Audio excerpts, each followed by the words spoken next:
Hello. I hope everyone is doing okay. Welcome to Cup2Hook Movie Night, Longmire, Season 6, Episode 1 and 2. And I am currently by myself, and that is easy to believe since I am again officially running late. I'll tell you what, I'm starting to get a bad reputation. And I apologize for that. So welcome in, everyone, and I am happy to be here. And oh my gosh, I was late on the last live at 7 o'clock tonight because my computer decided to update, completely out of my control, and I am late to Cup2Hook Movie Night, and it is completely and totally my fault. But congratulations to Bree for winning my 1-year pod anniversary giveaway. And so Mr. Joyful and I were busy trying to get it completely boxed up and sealed and addressed and ready so that hopefully we can make it to the post office for that 1 hour they're open in the morning to go ahead and get that out in the mail to her versus waiting till next Friday. So that is why I'm late. Completely my fault, but congratulations again to Bree for winning that. And so I have one person here with me. So hello to whoever you are. It truly makes my heart smile that you're here. So let me be the first to welcome you for being here with us. And hopefully all of our friends will be coming in. I did get a text message from Jen, so I'm going to try to send her a text message back really quick. But she said she was going to be a little bit late coming on tonight. But I do hope that we get to see her because tomorrow is her birthday. So we want to be the first to wish her a happy birthday. And then hopefully everyone can go wish her more birthday wishes on her birthday video that will air at 7 o'clock in the morning. So I am sending her a text real quick. And while I'm doing this, I hope everyone is doing okay and has had a great week. I have had a great week. I'm having an even better Friday because there is nothing like the time from 7 p.m. until whatever time we decide to get off of the movie night. But I just love this time with you guys. Like, I really, truly look forward to it. So it means a lot to me. And I'm excited about starting season 6, which is the final season for Longmire. It is exciting but bittersweet at the same time. We'll be wrapping up the Longmire blanket, and oh my gosh, it has just been an amazing ride, and I've truly enjoyed the adventure and the journey of it. And I'm excited about starting a new project. I'm excited about starting a new series. So let's see.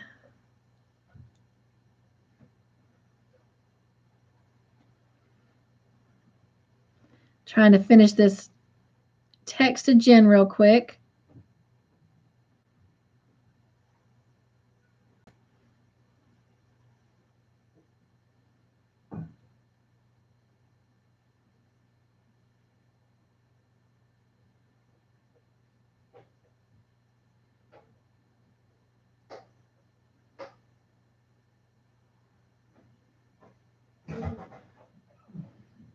And I apologize. I know this is rude. This is like talking on the phone when you have company.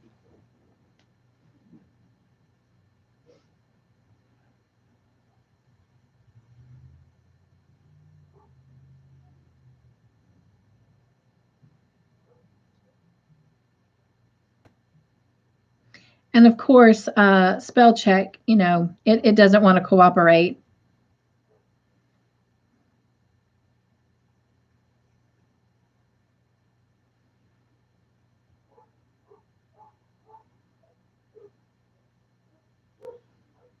And just about finished here, correcting spell checks mistakes. Okay. All right, that is out.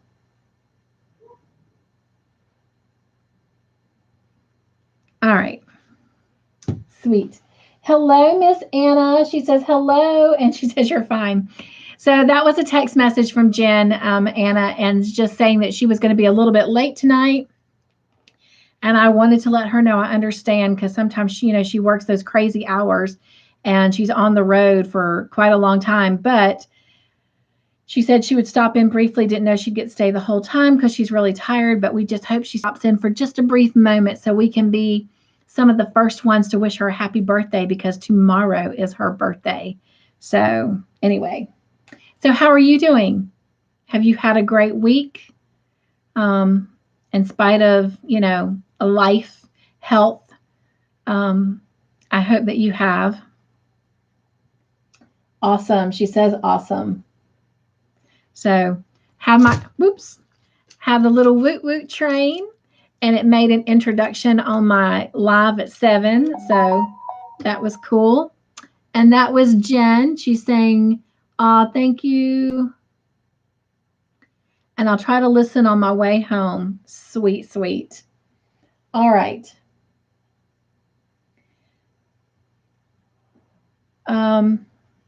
You know what? My husband was helping me get some stuff together, and we forgot to get the most important thing. Todd. Well, I might be able to get it, honey. Just a minute. I got it. Forgot the boards. Those are very important. Huh? Yeah, I got them. It is all good. All good.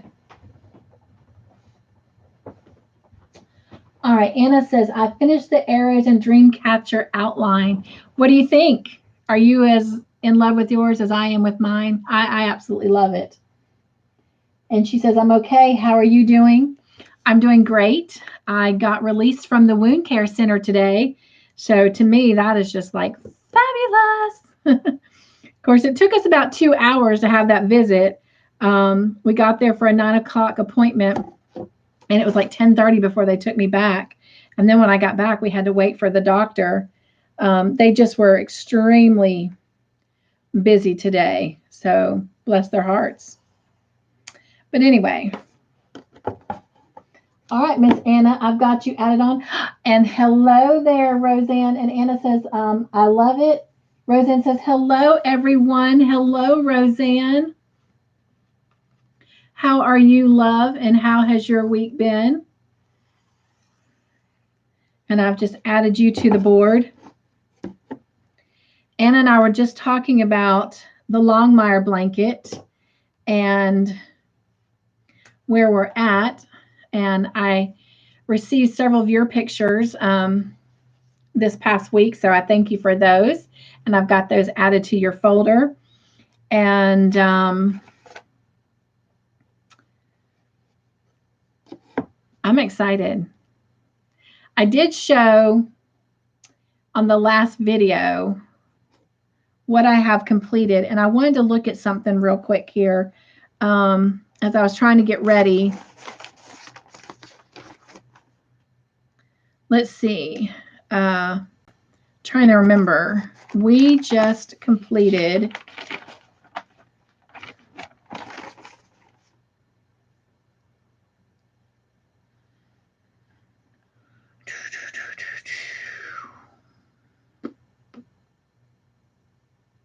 help me out, ladies. Let's see here. Anna says, hi, Roseanne. Roseanne says, I mailed in my retirement paper today. Congratulations. Oh my gosh, that is exciting. So he says, I am doing good. I bet so. Oh, wow. That is so exciting. Anna says, I didn't realize it's all cross stitch, which I have done for years. And Roseanne says, yes. And Anna says, I know you have done the feathers, and I believe the rest of the dream catcher. Anna says, woo, Roseanne, congrats. And Roseanne says 35 years of service in the USPS. Sorry, messed that up. Sorry about that. That is awesome. That is awesome. Oh my gosh. Congratulations. I'm trying to think which video aired this past Monday. So let me go look. Before, I couldn't get on my phone on the last live because I had the YouTube random picker pulled up, and for my 1-year pod anniversary giveaway, which Bree, our wonderful dear friend Bree, won. And so let's look and see which that video is, because I don't want to speak out of place and be wrong. I'm trying to remember which one I did, because I'm trying to go ahead and finish designing the blanket and actually get it completed, and I will show you what I have in just a minute. Let's see here. My channel, my videos, and there's the Longmire. So we did part 27, and I think that was finishing the arrow. Let's see. Yep, it was. Okay. All right. So that helps me out a lot. Roseanne says, thank you. Roseanne says 25, and then part 27, and the other side of the arrows. Thank you, Roseanne. You always keep me grounded. So, and if I'd have just looked at your comments, then I wouldn't have had to finish looking that up, right?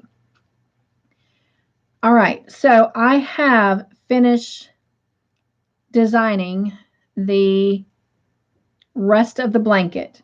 We have 5 weeks left of our Longmire episodes, including tonight. So we will probably end up actually finishing the episodes and have a couple sections left. But I'm kind of revamping my thought process, and we might actually be doing 2 sections less than I originally thought, because the border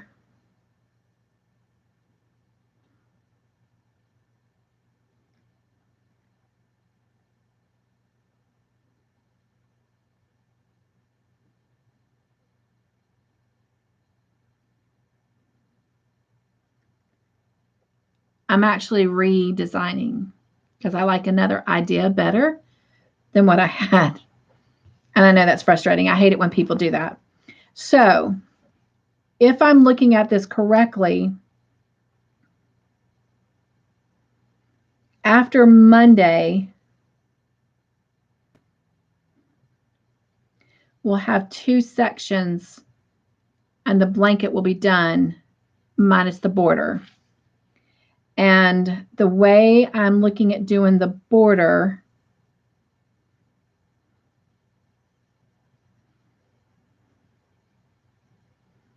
if I kind of push us a little bit, the border will be done in 3 sections. But I am planning to take off 1 week in between Longmire and starting Call the Midwife. So that will give you some time to get caught up. And the Call the Midwife projects will be easy, but also what you get done will be done on the time you have available. So in other words, there won't be as much instruction and tutorials on the Call the Midwife projects like it was Longmire. Like you had to have a tutorial every section. It won't be that way with the Call the Midwife, because once you have the initial tutorials, then you'll just keep repeating, and you can just keep working at your leisure. So you can either decide to do one of the blankets and then go back and do the other one, or you can work them together, work on both of them at the same time, or you can just choose to do one and not the other. It's entirely up to you. There will be an option, which is calling for a lot more work on my part. And so that's one of the reasons we're going to take a week break in between, so I can have a little bit more time to get ahead. And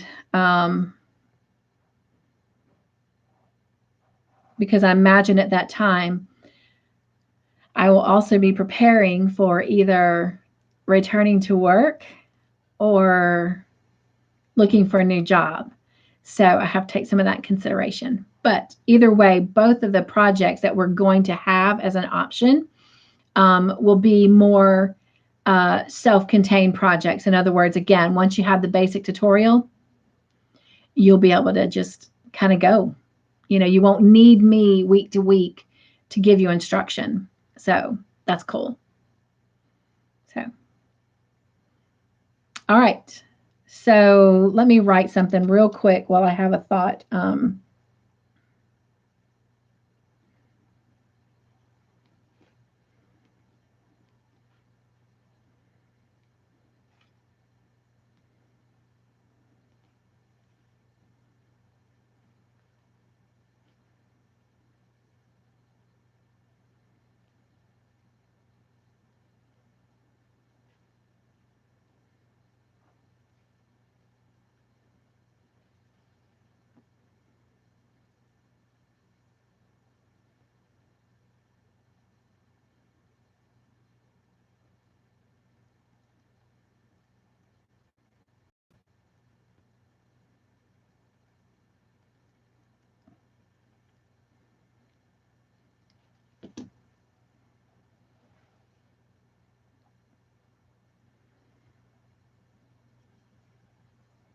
All right. So, yep. So technically, if I do this the way I'm looking at, starting with Monday, we'll have 1, 2, 3, 4, 5, 6 sections left before the blanket's like done. And we could even push it into 5 if need be, but we'll just see as the time gets closer. So, plus I'm trying to keep in mindset in how long the videos are. If the instruction makes it just extremely long, I don't like that. So anyway, but exciting. Exciting, exciting. So let me show you real quick. Let me see who all we've got come in and what's going on. Oh my gosh. Oh. Okay.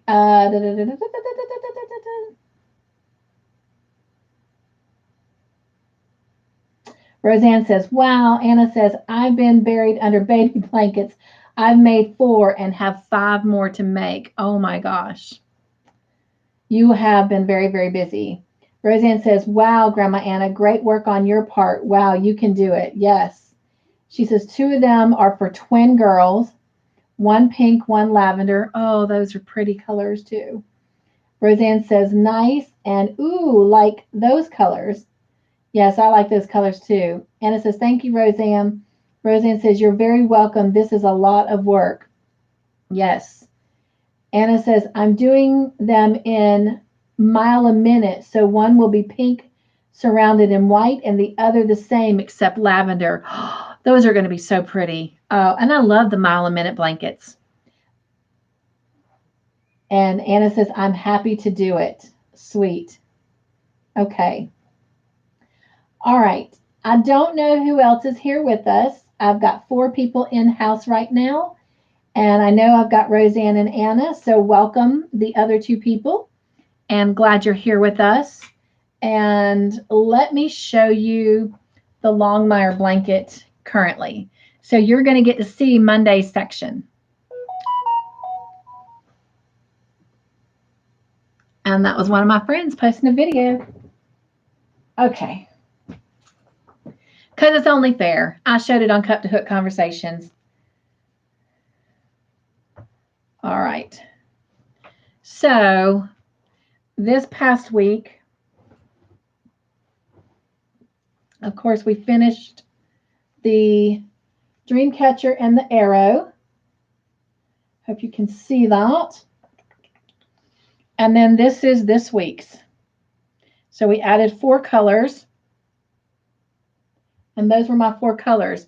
You can't tell, and it bums me out because they're so pretty, and you can't see how pretty they are on my blanket. But I have one row of red, one row of purple, and then I would have to go back 1, 2, 3, 4, 5 rows of this aqua, and then one row of orange. But it's not showing up distinctively. Oh, there it goes. You can see it right there. Yay. But that was this past section. And all of it is single crochet and half double crochet. And I'm going to be honest, the next two sections are going to be the same stitches. So they'll work up rather quickly. And it's just, again, adding just a little bit of color to the top of our little picture there. So this is definitely the top part of our blanket, but like duh, or otherwise it'd be upside down, right? But and then the border. I'm real excited about the border, and I love the newest design that I've decided to do with it, and I think you will too. And it will kind of help tie in with this part of it. So yeah, I'm so excited. I'm so happy. I really worried the whole time with that blanket on whether or not it would be good enough, and if you guys would have fun with it. And I hope you have, but in the end, I have, and I've thoroughly enjoyed the journey and the process, and the friendship. And so, yeah.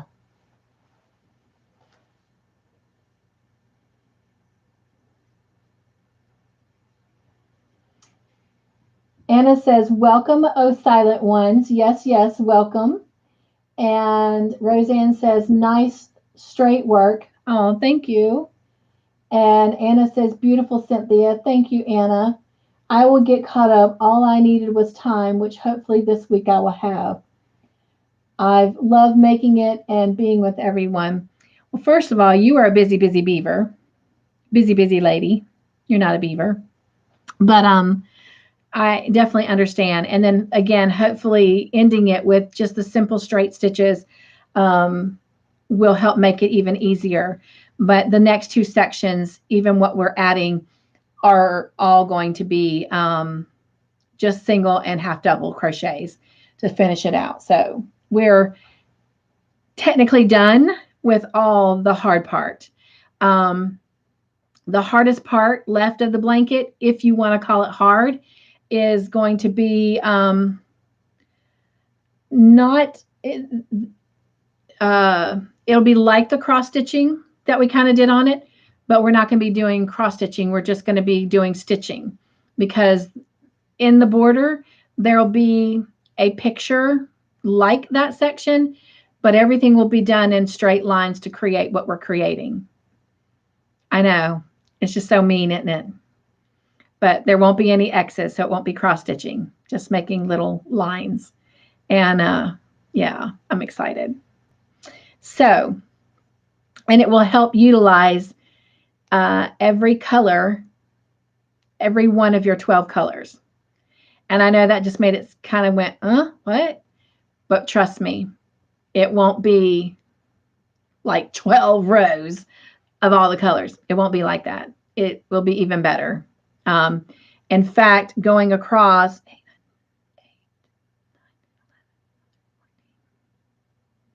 well, I'm going to save it because I'm still playing with it.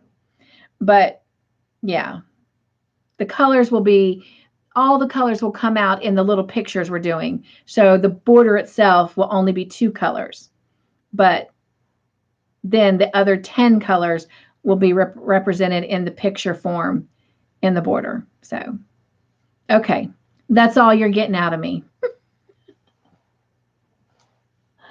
Roseanne says, laugh out loud. All right. And I do appreciate it if everyone will give this video a thumbs up, but only if you enjoy being here and enjoy this movie night. Otherwise, don't do a thumbs up if you're not happy. All right. So, looking at that, let me just see real quick.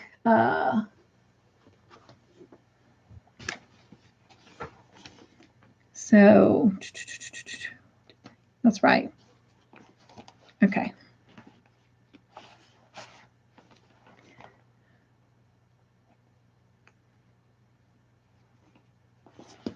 Okay. All right. You guys, we're in a new season and the last season. And oh my gosh. Whew, it's getting a little intense. Oh, I'm worried about some of our characters. But I'm trusting the writers to take good care of them. But we'll find out. All right, so Anna and Roseanne, you are the only two that I see here for keeping score. And for this season, we're going to prepare for Call the Midwife. And what I mean by that is the point system. We're going to go ahead with this season, starting with tonight, playing our questions like we will going forward. And what that means is every person who gives the correct answer gets a point. If you're the first one to ring in with the correct answer, you will get 2 points. And sometimes, maybe not every movie night, but sometimes I will ask a bonus question that will be geared toward the episodes that we're talking about. And those will be worth 5 points. Okay. That might be unfair if somebody's doing really well. 3 points. We'll do 3 points. Okay. So 1, 2, and 3 points is the points that you can earn per question. All right. Now, that may be easier for my little fogged up brain to remember too. That way everybody has a greater chance. And the reason I want to start it now is because we already have Monday's colors picked. We have the following Monday's colors picked. That leaves us one more section before we start the border. When we start the border, that first section of the border is going to be a night that you're going to want to win a lot of points. Because for the main part of the border, we're only using 2 colors. So to have a hand in what those colors are going to be will be fun to be a part of. So anyway, all right.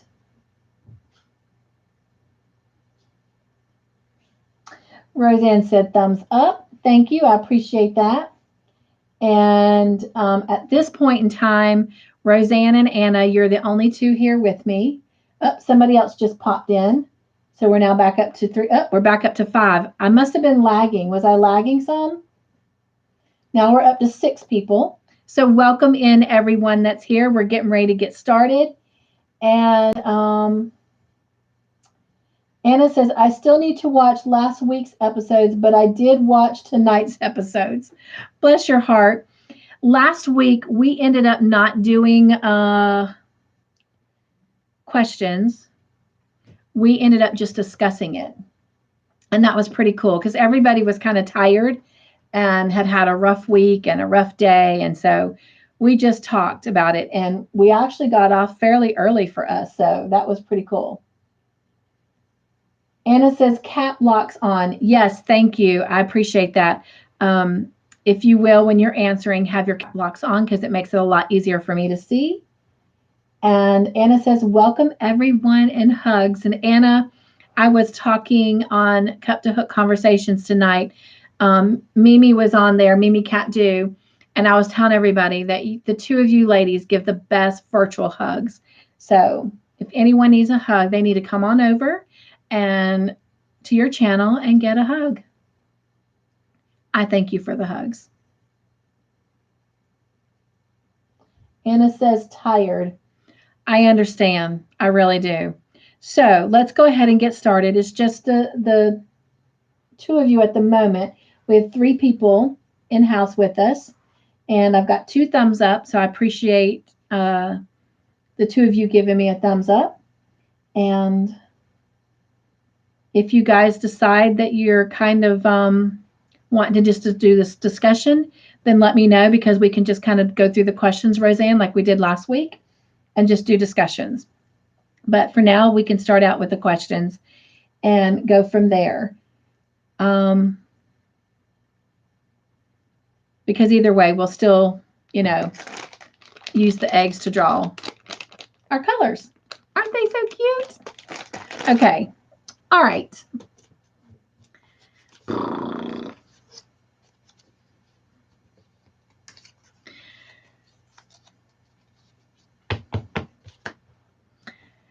And maybe we're picking 7 colors tonight. So I only have 8 eggs.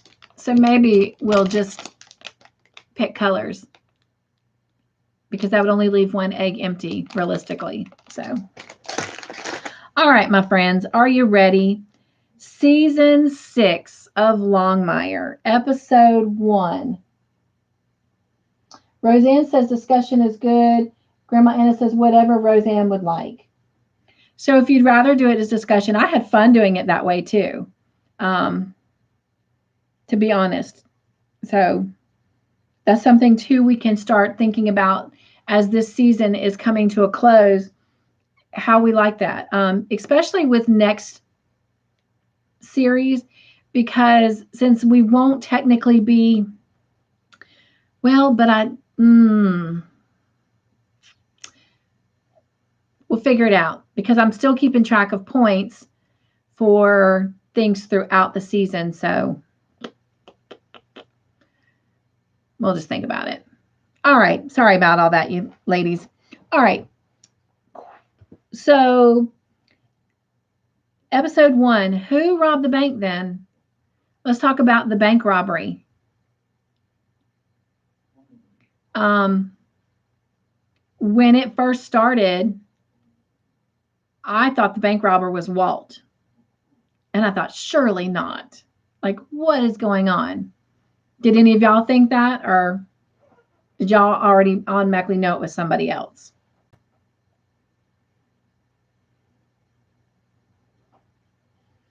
Anna says the cowboy. Anna says laugh out loud. Me too. I know. I was just like, what in the world? Because it showed him with money in the jars, and then somebody's robbing a bank, and I'm like, what in the world?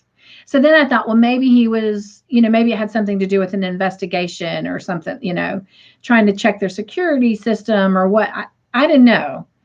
But then when the security guard got shot, I was like, okay, no, this was a real robbery. Like, this was a real legit thing, because Walt would not have shot anyone. And it was at that moment that I realized, okay, it was not Walt that just robbed this bank. They're just making us think it was Walt. But whew, I was nonetheless relieved. I did not want it to be Walt. He was already in enough trouble. He's got enough heat on him. But yes, it was Cowboy Bill. And so, so Walt knows that, oh, I can't think of his name right now.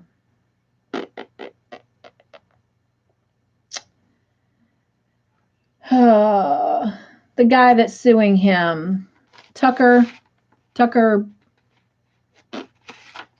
something. Starts with a B, I think. Anyway, he knows that he won't settle. Roseanne says, yes, it appeared to be him. He knows that he won't settle the lawsuit. So Walt knows that he's coming after him and after his house. So what did Walt bury in the ground to kind of protect himself should he lose his property? Do you remember? Grandma Anna says Tucker Carlson. And that could be right, Anna. I can't remember. I know it's Tucker something, and I've got it written down in these questions coming up. So we'll correct ourselves or confirm when we come across it. But anyway, Right, Anna. And good job, Roseanne. His cash and his guns. He's protecting some of his assets, basically. Um, and Katie, oh my gosh, she's really kind of messed up from this sweat that she went to. Like she's seeing all these visions. And I mean, since we're doing a discussion and not really questions, thank goodness though, because some of these visions have helped her, you know, help others and save their lives.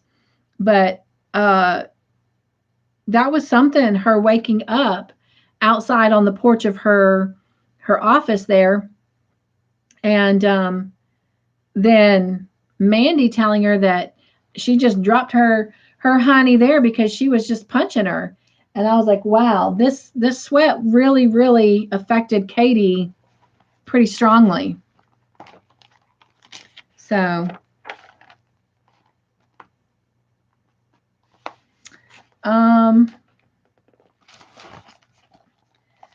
so I had one of these questions as a discussion question about who shot the men that were standing around Henry. And of course, we learned that it was Marilyn. And Roseanne, if I remember correctly, I believe it was you last week. It was either you or Anna. I think it was you, Roseanne, that brought out the fact that it might have been the wild woman in the woods, which is Marilyn. And so, yes, Roseanne. Anna says, I did see her having visions in the sweat lodge. Yes, okay. So, great call and great memory on that, because that's exactly who it was. You guys, I'm going to occasionally try to eat my dinner. I have a tomato sandwich and some pretzel sticks and popcorn. But anyway.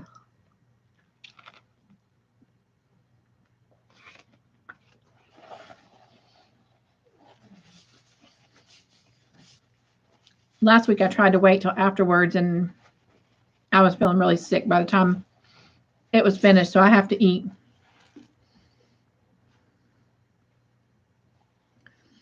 But that was a good call because we wondered how, of course Henry has to be saved. He's one of the main characters.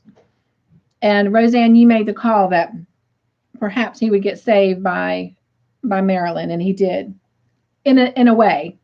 She didn't completely help him. Sorry, got breadcrumbs in my hair. Because she killed all the men around them, called them cowards for watching a man die, and she knew them, but she says she really didn't know Henry. And I don't know about you, but that kind of startled me because he took that girl to her, and they knew each other. But yet here she's saying, I really don't know you, so I'm not going to free you.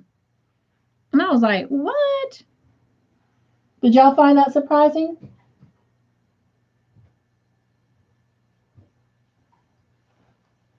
Anna says, that's fine. I made her sandwich. Great. It's great. Yes, it is. And my husband even put some lettuce on it, so it's crunchy a little bit too. Loving it. Roseanne says, it sort of fit the situation. Yes. Anna says, Walt saved Henry. And yes, he did. He really did. Roseanne says, sure. Anna says, I did. And Roseanne says, yes. And then so she left the little spirit thing saying, well, if you're worthy of being saved, the spirits will help you. And since we're not doing questions, and I kind of went as, the show unfolded, but we can kind of jump around since we're discussing. So he had several spirits that came to him, one of them being Hector. And do you remember what Hector did for him? I'm going to ask you that so I can take a bite of my sandwich.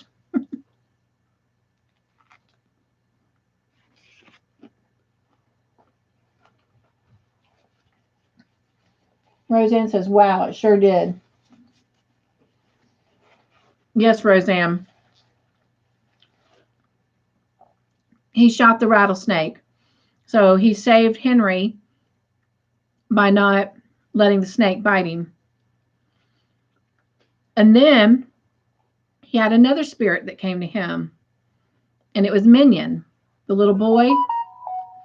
And what did Minion do for him?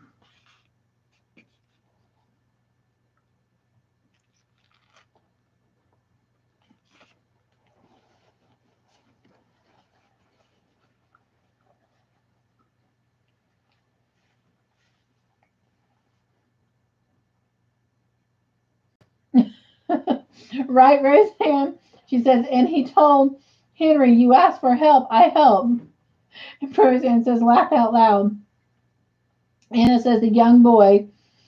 And Anna says, he gave Henry a pouch. He did. He gave him a pouch and told him it was for strength. And that also a rain came, and it left a little bit of water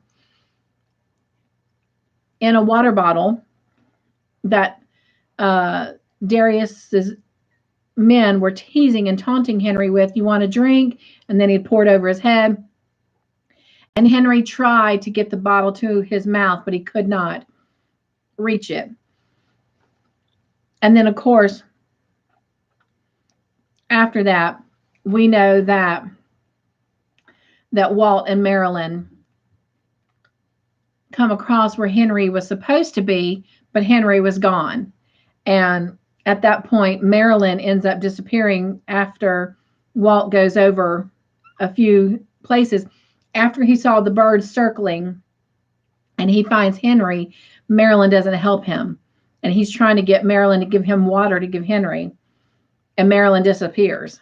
So for whatever reason, Marilyn was just not going to help Henry at all. And I find that kind of weird, especially with everything going on in our day and age. This was one Indian to another. Granted, Henry's a Cheyenne and she's a Crow, but still, you would think that they would help their own brother, so to speak. And that wasn't the case. But I do think that it added more to the drama of Walt being the sole person who actually physically saves Henry. And oh my gosh, what a thing that was. Walt thinking he's found a rock with some water under it for both of them. And it's a rattler and he gets bit. And,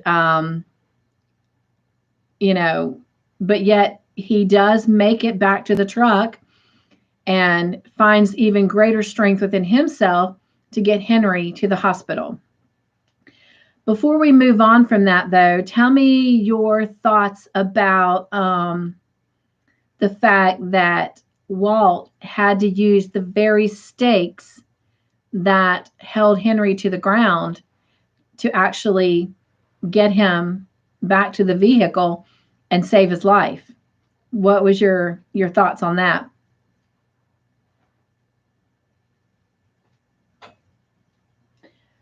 Roseanne says, give something in his hand.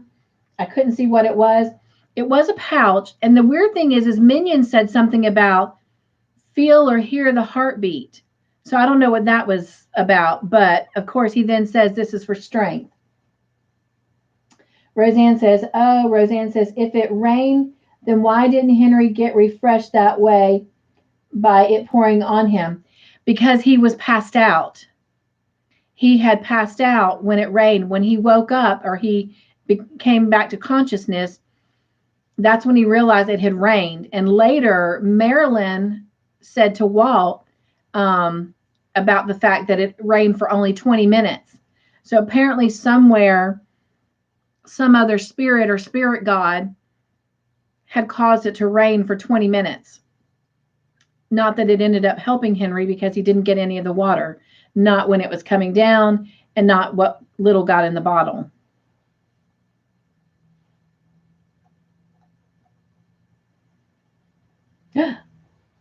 Hello, Bree. She says, sorry, fell asleep and missed Cup2Hook. That is okay. I don't know if you got my voicemail message. I called you in between Cup2Hook and this one. And congratulations, my friend. you won my giveaway for my pod anniversary, my 1-year pod anniversary. Excuse me. So I was a little bit late coming on the movie night because Todd and I went ahead and got that box packed up and sealed and addressed and everything. So we just have to try and make sure we can get our lazy bones out of bed and to the post office because they're only open 1 hour tomorrow. Otherwise, it will be next Friday. So we are going to do our very, very, very, very best to get up out of the bed and get to the post office.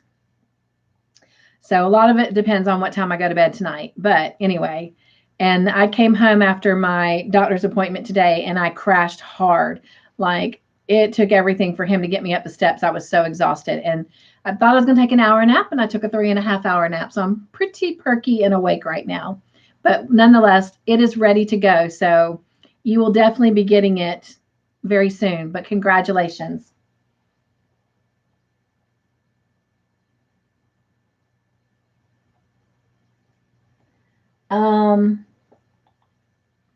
Roseanne says, hi, Bree. Anna says, I wondered about that too, Roseanne. And that's what it was. He was passed out when it rained. He didn't realize it had rained. And so, and then, of course, they, again, gave that little tidbit of information when Marilyn was talking to Walt about, you know, because Walt was saying how he needed water. And Henry was asking, well, excuse me, Henry didn't ask for water until he was alone with Walt and Marilyn was out of the picture. So correction there. And Marilyn told Walt, well, it rained for 20 minutes. So, you know, like he should have gotten some water. Maybe he did. Maybe that's why he's gone. But as we know, he was just like over the hill, over the ridge. So Anna says, hello, Bree, hugs. Roseanne says, by Marilyn not helping was mean, but she wanted to see if the spirits would help Henry. Right. She wanted to see if he truly was a good man, because as she said to him and to Walt, every time you two show up on my property, usually if I see one, I end up seeing the other, and you always are bringing trouble. There's always something going on. It's never good when she sees them. So this was a kind of a testament to, I guess, Henry's character and soul. If the gods feel he's worthy of saving, then she would know that he was a good man and his soul was good. But if the gods wouldn't save him, then she definitely wasn't saving him. So, you know, I could see a lot more of that. And I know it's helping us kind of bring things full circle in this last season. But I could see more being played off of that if there were more seasons to come and they had to bring stuff to the Crow land or people that, excuse me, Marilyn would work with them a little bit more willingly in the future than she is right now. Because if you remember, she brought that young girl, Henry brought that young girl to her, and she was receptive to taking the young girl in. But then she told Henry, leave and never come back on the Crow land. And then there Henry is again. So, yeah.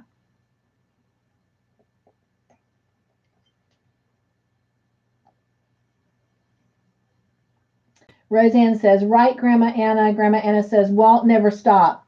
No, and I love that. That's something that came out in Henry and Katie's conversation, and I love that. We'll talk about that in just a little bit. Anna says, irony. Yes. Roseanne says, Walt was in survival mode. Definitely. Anna says, what almost killed Henry helps him.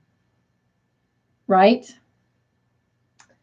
Roseanne says, he still looked parched. Yes. Jen, hello, Jen. Welcome, welcome, everyone. Take a few minutes to wish Jen a happy birthday, because tomorrow is our special girl's birthday. So happy, happy birthday, my friend. I know you're exhausted. I'm glad you're here. We're not really doing questions tonight. We're kind of doing discussion again. But I hope that everyone will stick around, because we need 7 colors tonight. That will finish up the very last section of the blanket, and then we'll move on to the border. And that night will be very important. That night, which will end up being next Friday, will be significantly important because of the fact that there's only 2 colors that are going to represent our border. So you'll definitely want to be a winner on that and have a say in what colors are picked for the border. But anyway, so Roseanne says, oh, got it. Jen says, I'll be driving, so cannot text anymore. We understand that. So just listen in because, again, we're just doing discussion right now.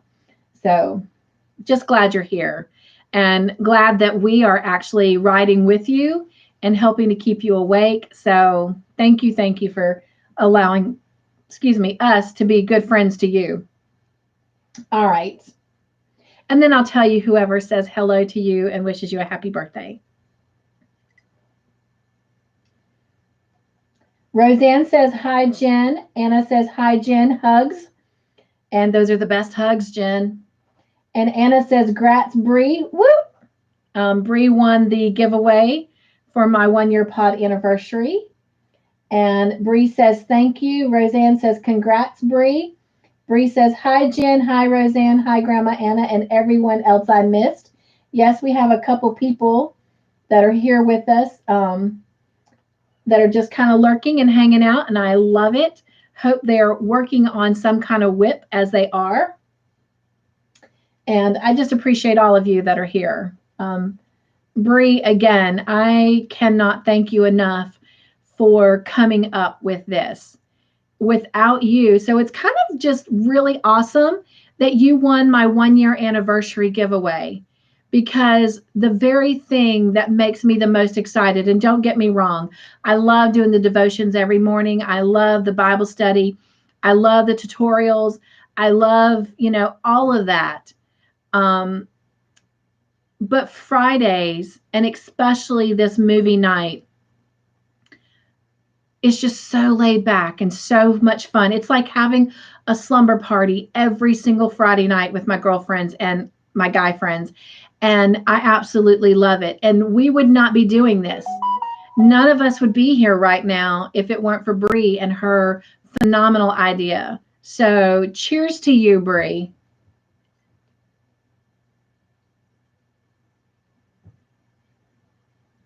Bree says, oh, wow, I've never won anything. Well, if you're not sure what's in the box, what was in the giveaway, then go find my video. I will leave it up until I get the replacement up, and I'll explain that in a minute. But it's under the My Joyful Life series. It aired last Thursday. I know you saw it because you commented on it, so you won. But it was the one with Sadie and Mackenzie. So you should have seen what was going in the giveaway. But everything is there. And thanks to several of you letting me know, several of Sadie and Mackenzie's pictures did not load. The picture of my cat, Callie, did not load. Of course, Callie's no longer with me. He passed away. But I was just sharing him because he was the love and joy of my life for a long time, helped me through a lot of difficult times, and actually brought Todd and I together. Like this cat literally chose my husband. And because I was like done, I was ready for the single life. And this cat didn't like any males, period, and literally jumped from me to Todd. And that's a story for another day. Also a story that I want him to be a part of on the video with me when I'm telling it, so he can add his little, version and tidbit too. But anyway, it did not air. And then the pictures of Falcor, my granddog from my oldest son and his wife, they did not come through. So I'm redoing the video. I've actually gone back and looked at the physical video after I put it in video form, and everything is present. So what I'm feeling happen, and I apologize, I know this has gotten away from Longmire, so I'll make it quick, is when it was actually handbraking, which means it compresses it so that it doesn't take so much from your internet to watch it. We had a bad thunderstorm and we lost some power. And so I think what happened is it cut off, and then when it cut back on, because I have a backup surge protector that keeps charging when something like that happens, but just in the initial click off, I think that it just messed up. And so therefore created that glitch. So really, I don't have to do the full process to re-air it. But now that the giveaway is over, I will get that out sometime between now and next week. So, and then at that point, I'll take the other one down, but it won't matter because the giveaway is over. So anyway, enough of that. But again, congratulations, Bree. Bree says, thank you. You are so welcome, love. Roseanne says, congrats, Bree. Bree says, hi, Jen. Hi, Roseanne. Hi, Grandma Anna and everyone else I missed, and I'd already read all that. Sorry about that. Anna says, happy birthday, Jen. Roseanne says, happy birthday, Jen. Anna says, thank you, thank you, thank you, thank you, Bree, for this wonderful idea and bringing us all together. And I completely and totally agree. Anna says, I had a cat like that. His name was Hambone. I love that. Oh my gosh. You sound like you have the same kind of humor that my husband has. Oh my gosh. I love it. I love it. I love it. That is awesome. That's like a cool name. Hambone. Sometimes I feel like Sadie's a hambone. She's been a handful lately. It's so funny. When I'm not looking, she is like lurking right around me. Like she's watching over me and protecting me, especially when I'm sleeping. She's actually been sneaking down the hallway further and further every night. And there's been a couple times I've actually woke up and she's been laying on the little floor rug because we have hardwood floors all throughout our house now, except the hallway. We've still got to finish renovations and it's on hold until I can actually walk. But anyway, and so we have these little floor rugs that aren't very big beside our bed. And I've actually caught her a couple times laying there. But when I'm awake and I'm asking her to do something, she's acting all of the teenager that she is, and it is driving me absolutely insane. So Hambone would be a great name for her. So I might tell her, you better start behaving. I'm going to tell all my friends about you. I guess I just did, didn't I? I love that name, Anna. Bree says, Huggles and Fuzzies to all. Oh, I love that. That's so cute. Huggles and Fuzzies. Oh, I love it. Anna says, that is Romeo. He hugs me asleep. Laugh out loud. That is so tender. Oh, squishy, squishy. I love that. HD says, hi again. Hello, HD. Welcome in. Welcome in. I'm so glad. I have 7 people on video right now. I need all of y'all to stay for us to finish this because we have 7 colors to pick tonight. So that would be awesome. Everybody would get to pick a color. That'd be great. So HD, we're not really doing questions tonight. We're doing discussion again, but I'm loving it. And again, right now, and if we have more people, that's fine too. But right now we have enough people to pick one color. It is the last section of the Longmire blanket. Oh my gosh, y'all, this is so surreal that it's coming to an end. So here we are at the beginning of season 6 tonight.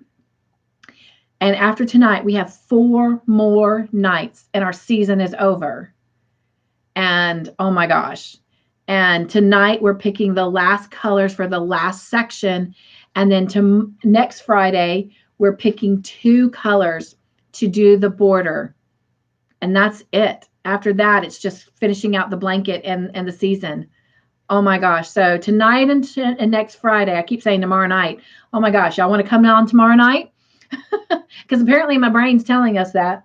Oh my gosh. Oh my gosh. This is so surreal. All right.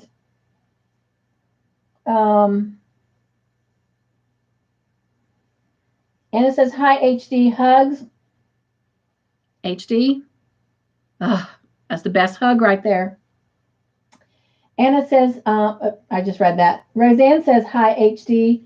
And HD says, hi, Anna. Hi, Roseanne. And Anna says, I'm trying to stay up. Okay, so I'm going to shut my mouth and we'll keep going. All right, so back to the movie. So we were at the part Walt gets him to the hospital. So Henry is at the hospital. Henry's going to make it. Henry, Walt is apparently going to be fine because we see him in the hospital room, hand bandaged up. So apparently the rattlesnake bite wasn't anything that was anything fatal or going to make him sick or whatever. So no reaction to that.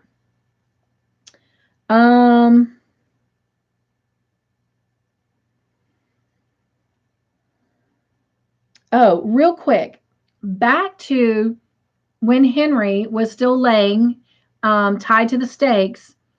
Do you remember what the papers that were flying around him said? The first person who can tell me that will get to pick the first color. How about that? So go. If you can tell me what the papers that were flying around Henry, there was a bunch of them.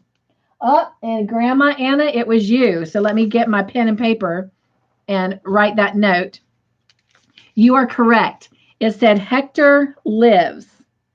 Who do you think did that? I mean, they didn't tell us, but I think we know. Who do you think did that?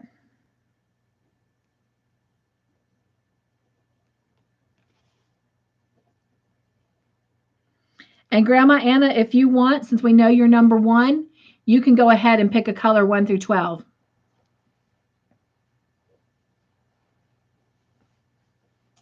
Yes. Roseanne says Hector. Roseanne says woot.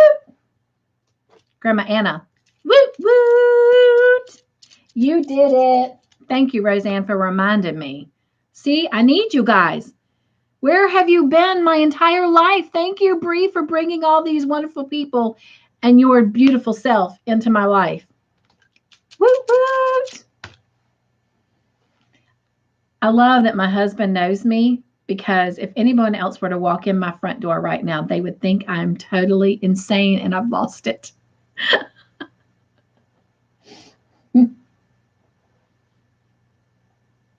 All right, so Grandma Anna chose color number 1.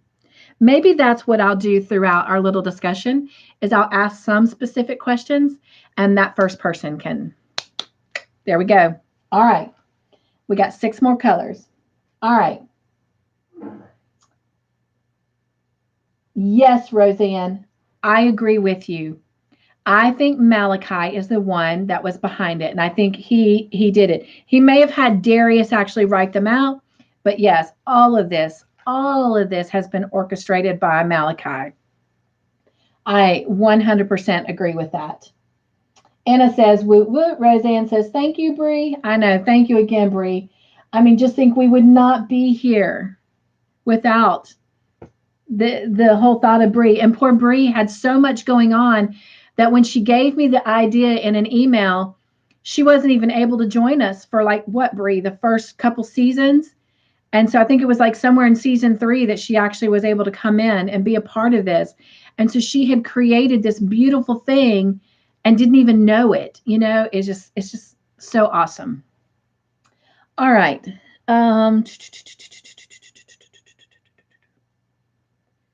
So let's talk about Katie's vision of Henry. She kept having a vision of Henry, and it was about him hanging from a tree. But she said he was alive, and it was kind of weird how they did it, because every time they showed the vision, and they showed it a lot, right? It was always up close of him hanging in a tree and more zoomed in on his face. And yes, he was clearly alive, which just made the whole thing wicked, you know, and it was just like, ooh.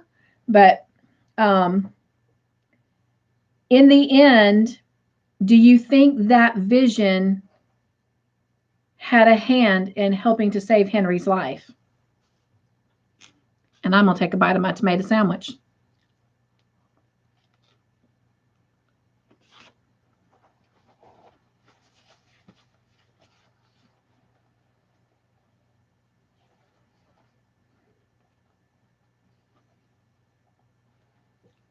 Anna says her visions were wild. Whew, y'all, sorry. Look at my hair.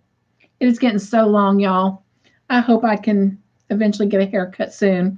I just can't get into my beautician's shop because of the way it's designed. It's not wheelchair accessible, but oh my gosh, I need a haircut bad. Yes, Anna, her visions were wild.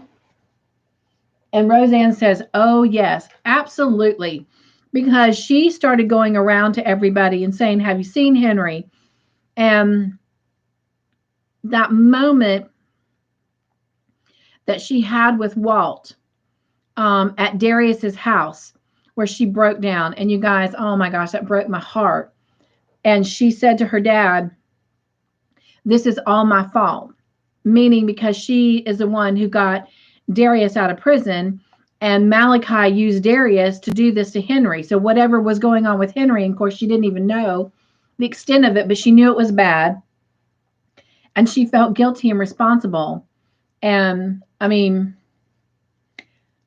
I just love that tender moment between Katie and Walt. Anna says, I think the Cheyenne God started at Katie's visions. Absolutely. I agree. Good point, Anna, for bringing that out. Yes. So not just when Marilyn laid the little spirit things down.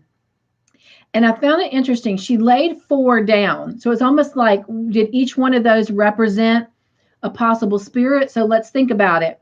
We had Hector, we had Minion, we had the rain, and Walt was not a spirit. So maybe, Anna, the 4th one was actually the first one, like you said, came to Katie and gave her the vision. So I didn't think about that till now. All right.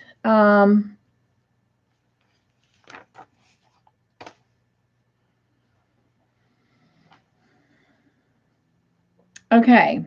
So when Walt went to go find Henry, who did he turn the Cowboy Bill investigation over to?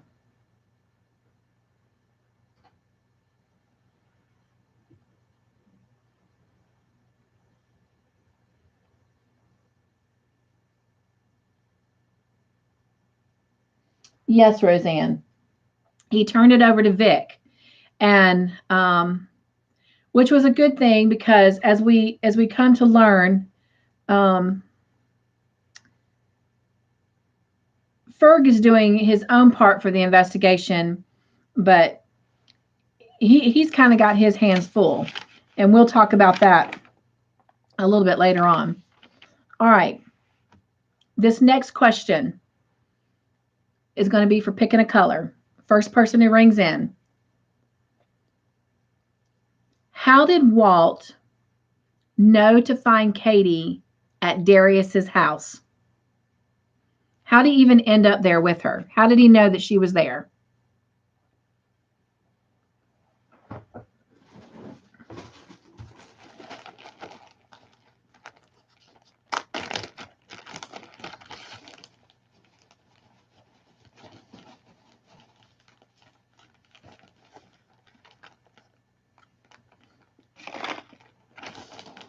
I hope I'm not lagging.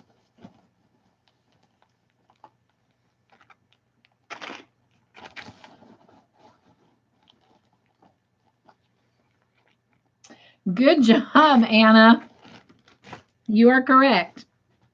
He traced her cell phone.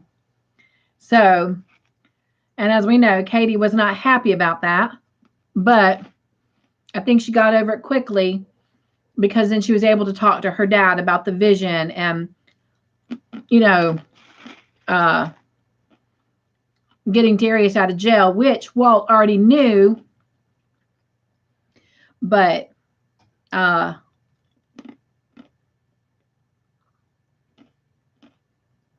just lost my train of thought. All right, Anna. Whoop, whoop. Color number 2. Anything 2 through 12.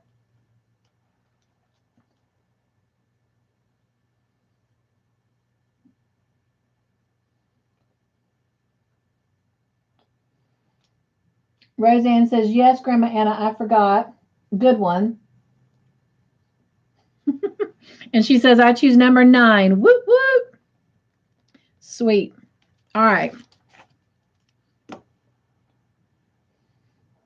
Thank you, Roseanne. Anna, woo woo. How can I keep forgetting this tonight? Because we're not doing it as questions, I guess. I love the noise it makes too. It's like almost appropriate. Like it's doing its own little version of woot woot. I'm glad y'all are with me and get it, because otherwise I'd feel crazy. All right.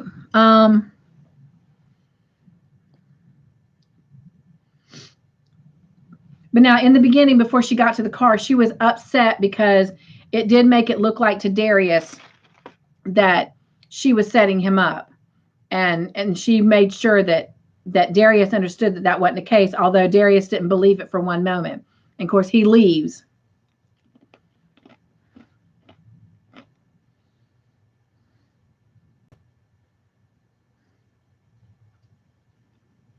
All right, we've already answered those.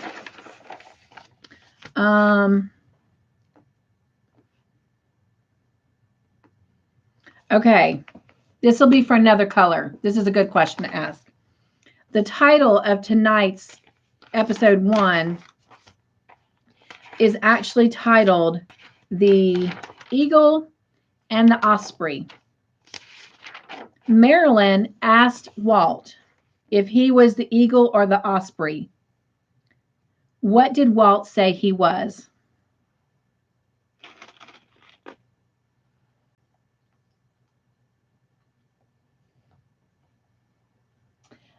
I understand, Anna. She says, I hate to run, but I need to go to bed. She says, hugs all and have sweet dreams. Thank you for those hugs. I love them, I love them, I love them. You have some sweet dreams. Thank you for hanging out with us. Right, Roseanne. Well, let me see. That's right. You're right. He said he was not the osprey. He was the eagle. That is very correct. So, Roseanne, you get to give me color number 3.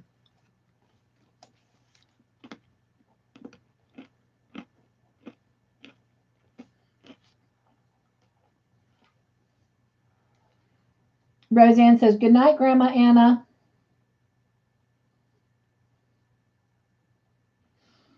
And she says number 7. All right. And if you're in, I'd appreciate if you'd give me a thumbs up on the video.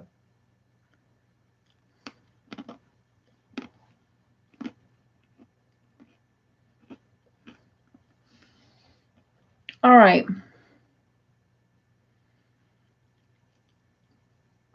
I don't know about you, but it kind of bothered me, you know,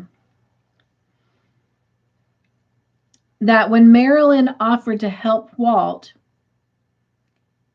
that it was going to come at a price. Like, again, I get that Cheyenne and Crow. Oh, wow, y'all. This is my Marine son. Let me say hey and pass him to my husband. Hello? Well, hello. I'm great. And you? Oh, wow. Why are you sunburned?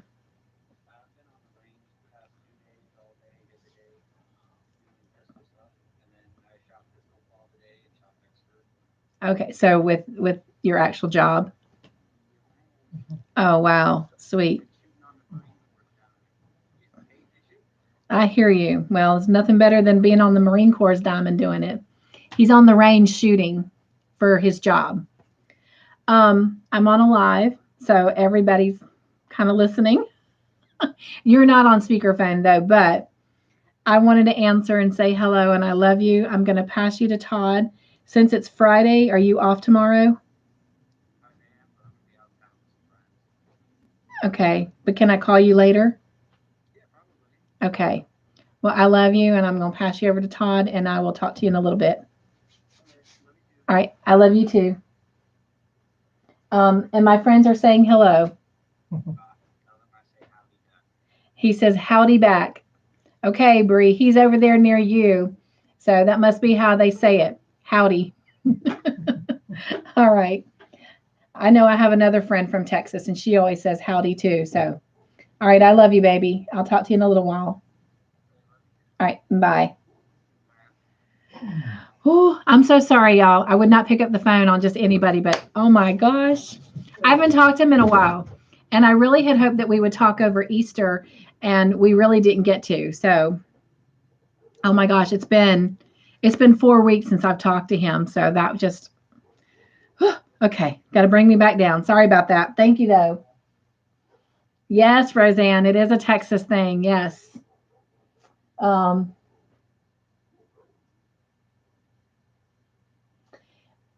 Good idea, Roseanne. You said yes, she must have been tired of the white folk using her lamb.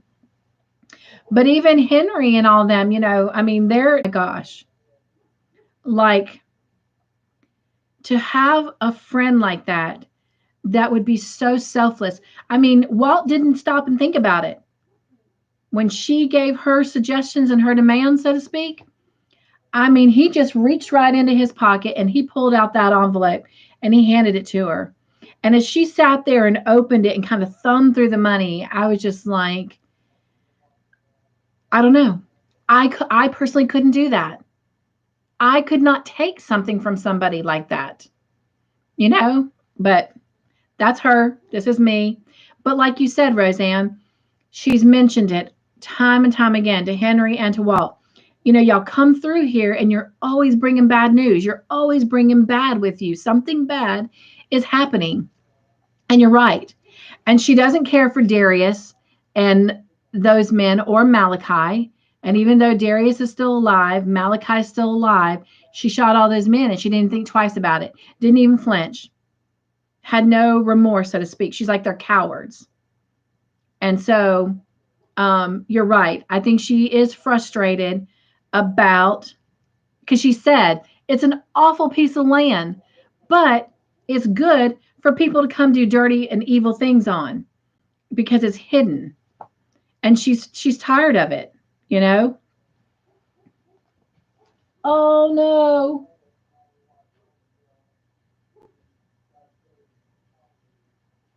Are we still lagging? We must be because I'm down to 3 people. Oh, let me know when we're coming back. Oh, I hate we're lagging.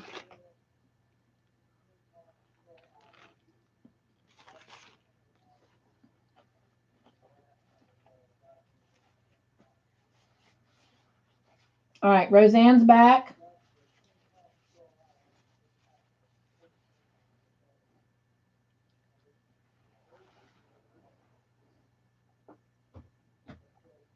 Okay. Roseanne says, I heard you talking about taking the money from Walt. Let me see if I can recall my thought process.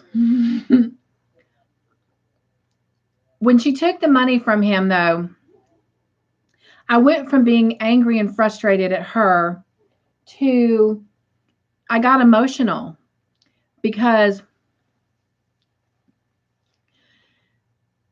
Walt did not even flinch. He didn't even stop to think about pulling that money out. He just reached down in his pocket and pulled it out and handed it to her. All those life savings that he just took out of the bank to help secure his future against Tucker. Tucker Baggett is his name. And I mean, it was like in that moment, his future doesn't matter if it doesn't include his best friend. His future has no purpose if Henry's dead. And so money is not going to buy that friend back. And I thought that was such a beautiful, tender moment. And I thought, too, that it said a lot about Walt's character. And I mean, I'm already a big Walt fan, but it truly showed the depths of his heart. Now, unlike Madeline, I couldn't have done that. I could not have taken that money from him. But this is me and this is her. But like you said, Roseanne, I think she was tired of everybody bringing badness onto that land. She said, it's an awful piece of land. Nobody wants it. But yet everybody knows that it has the ability to hide and cover things so they can bring bad stuff and do bad stuff and get away with it. And she was tired of it. And like I was saying, when she shot, Darius and Malachi's men, she didn't think anything about it. She didn't show no remorse. She was tired of the badness coming on her land. She was tired of people being cowards and hiding out and doing their evil duty and things and hurting one another. And she's just over it. So I think you hit it on the head, Roseanne, that she's tired of seeing this stuff happen.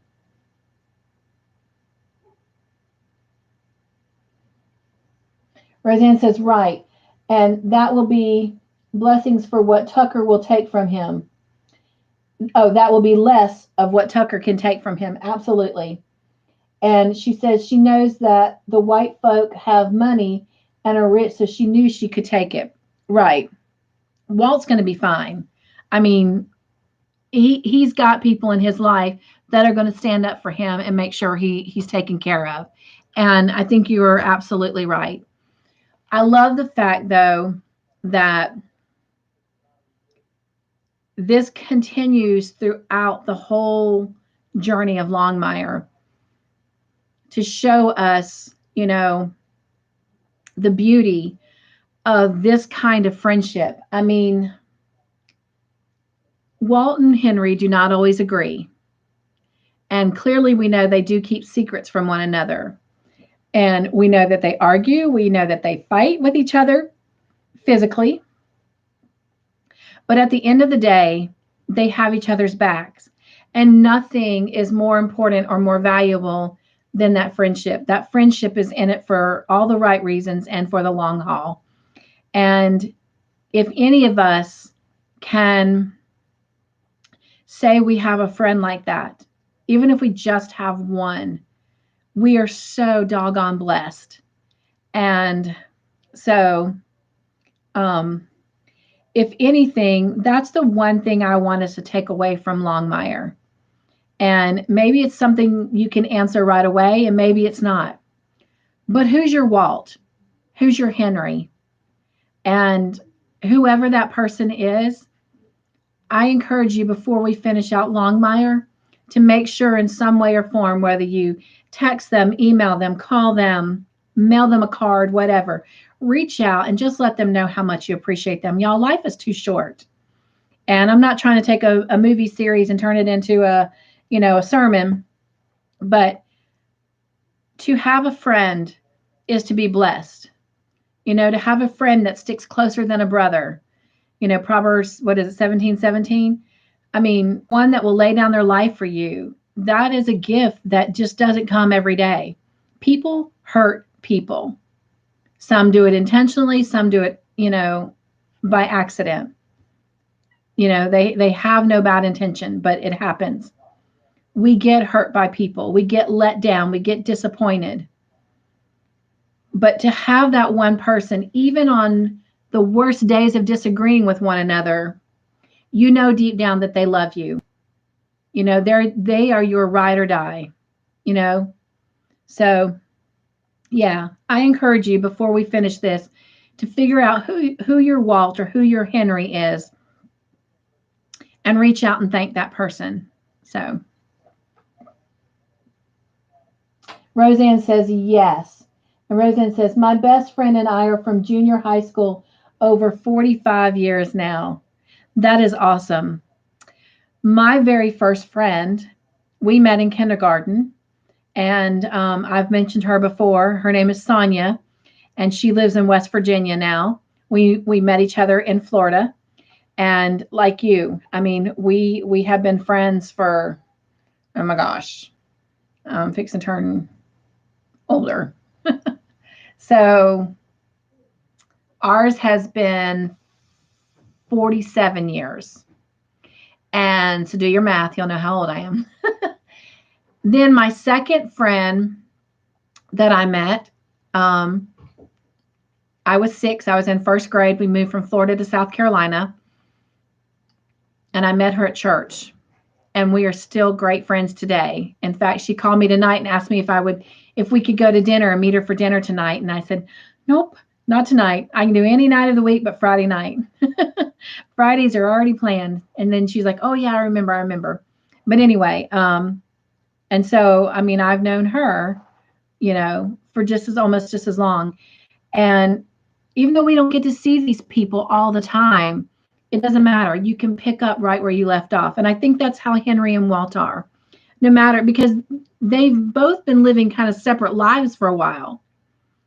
But you guys, Walt dropped the one case right now that has already been stated probably will save his future, save his job. And he handed it over to Vic. He says, you are now going to be me for the next couple of days.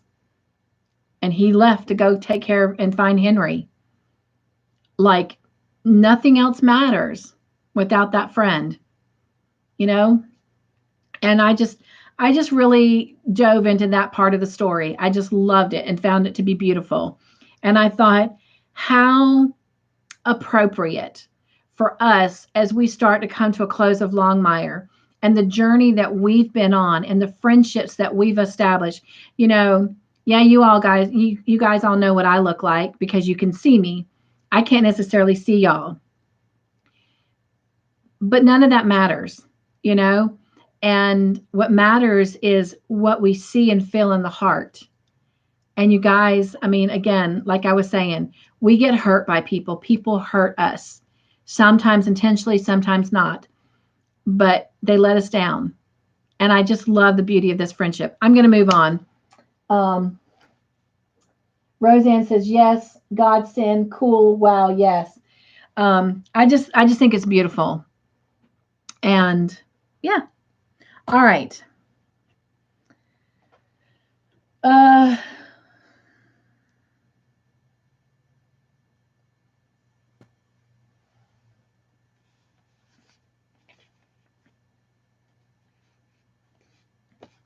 Okay. I love this. In the midst of everything that's going on, here Henry is near death, dehydrated, needing water, needing, medical attention. Walt's been bit by a rattler. He needs medical attention. And yet, because of who they are and this relationship, this friendship they have, here we see this beautiful little rainbow, so to speak, of humor. And what is the one thing Henry looks at Walt and says he really needs to get?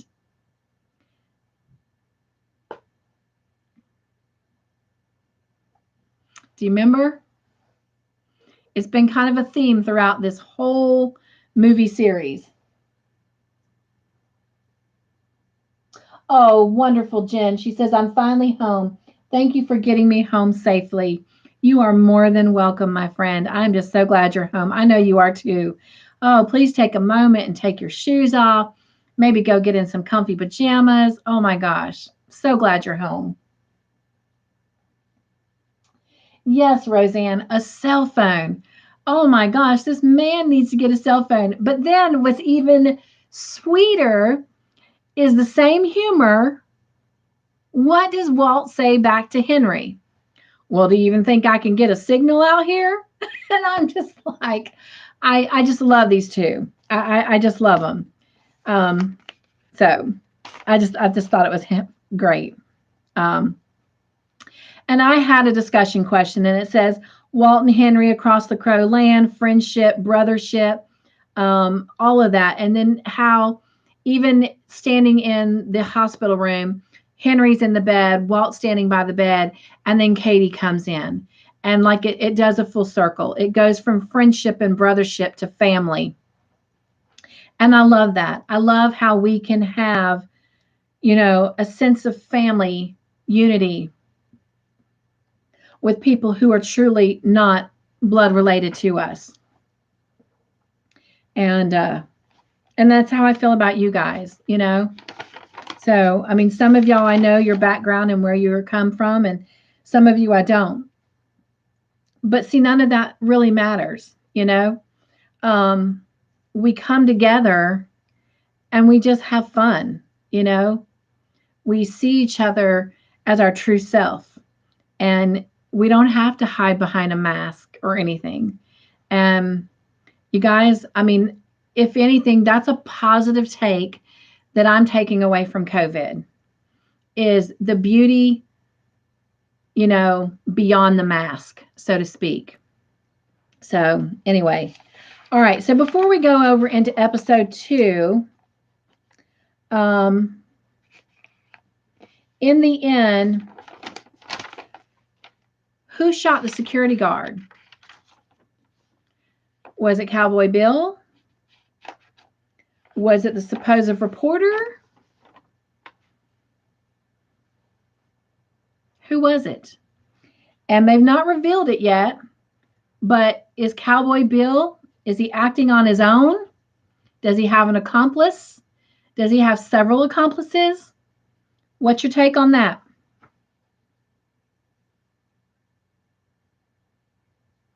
Yes, Roseanne. It was the fly shop guy. And that was sad in itself. Like, you could tell that he truly did not mean for that to happen. But there again, we got all this stuff going on, and I'm not going to get into it. All these politics about gun control. But you have to remember, the gun does not shoot itself. It's the person holding the gun, pulling the trigger. And if you're going to hold a gun, you have to be careful and take responsibility.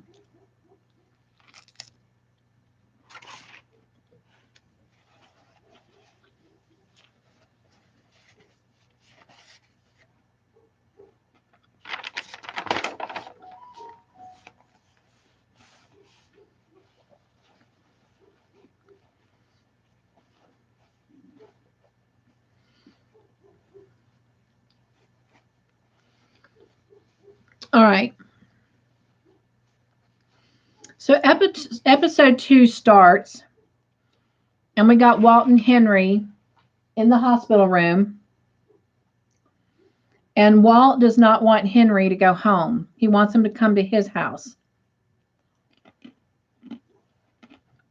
And they ended up making a handshake that Henry would go to Walt's house for a couple of days to recuperate on one condition. What was that condition?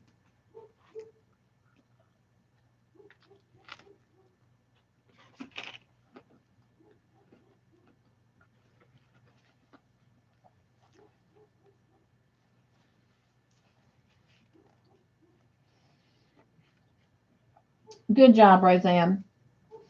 To stay away from Night Horse. Because as we know, Walt is blaming Jacob Night Horse for everything. And Henry's like, no. Now, let me ask you something. With everything Henry's now been through, and Walt going out there and saving him and putting his own life at risk. I mean, he was getting dehydrated, and then he had the rattler bite, and he was struggling. Before the season's over, do you think Henry will come clean to Walt that he was the new Hector? I don't know. I'm curious what you think.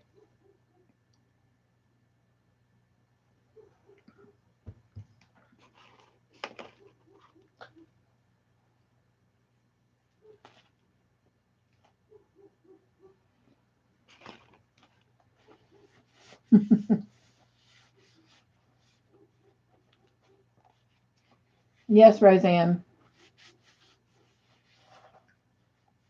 But Walt was hesitant, but it was important to Henry.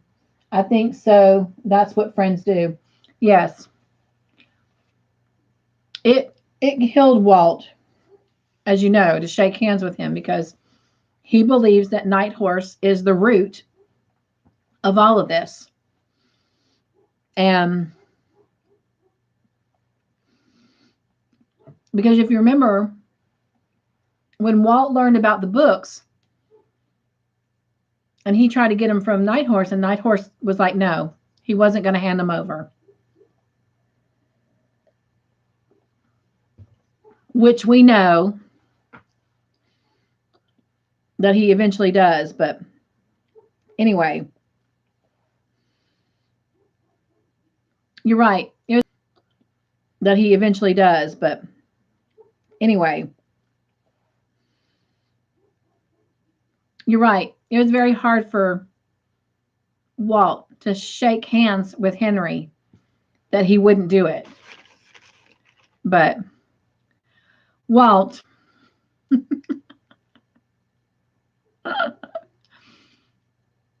he still went after Night Horse, but he didn't physically do it.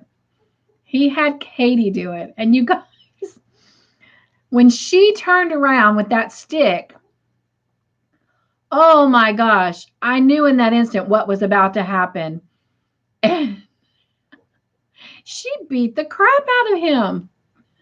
And I'm thinking, no, no. He's actually a good guy in all of this.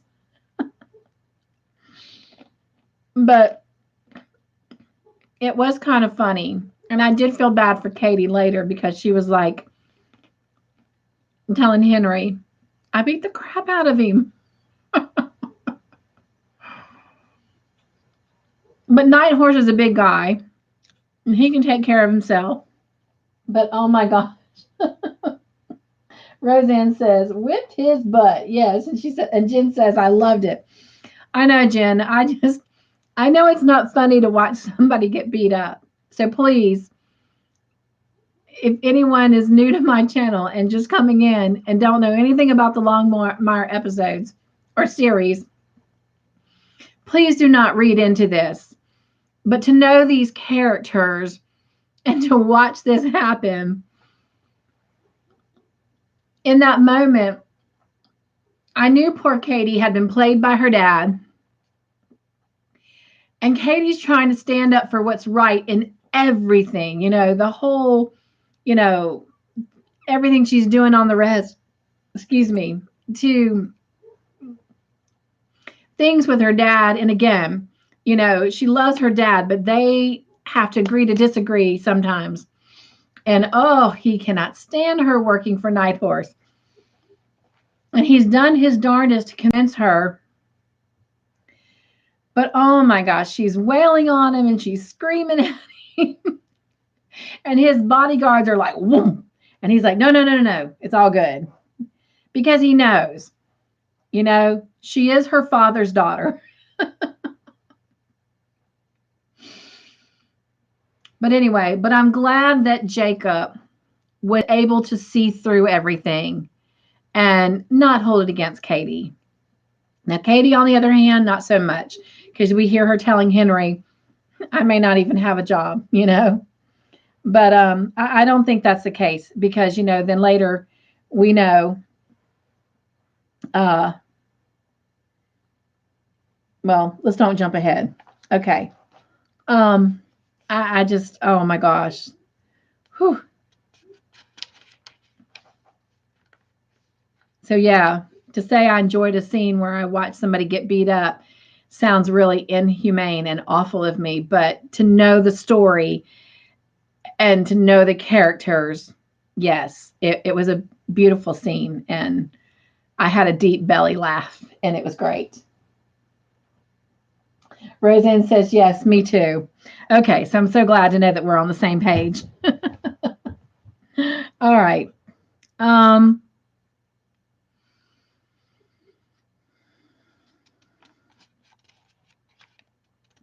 of course, Walt has explained to Henry that everybody involved in his abduction has vanished except Night Horse. And again, Henry's trying to convince Walt that Jacob has had nothing to do with any of this and that technically he's in as much danger as Henry is. And then Walt is like, well, why didn't they go after him? And why'd they go after you? And Henry's like, because I don't have a 24-hour, 7-day-a-week bodyguard, basically. I mean, he's got, bodyguards 24 hours, and Henry doesn't.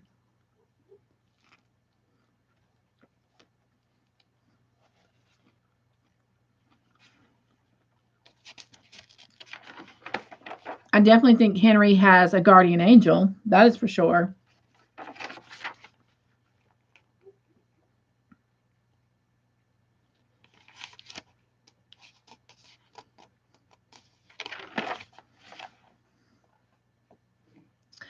Okay. Another thing I found funny in the moment until I realized what was happening. How about the scene when Walt pulls up in front of the station and he's out in front of the Central Park there or whatever. And then Ferg goes running by him. What did you think? What were your thoughts on what Ferg was doing?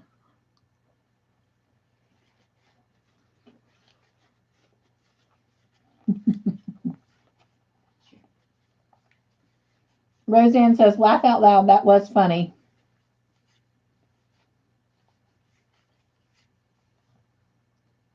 Me too. Oh my gosh, Roseanne, I did too. She says, I thought he had to go to the bathroom. And so let me just share my answers with you because they were, one is obviously the answer, but two of them were the two scenarios I was originally thinking. I'm so sorry, y'all. I just couldn't wait till afterwards like I did last time to eat.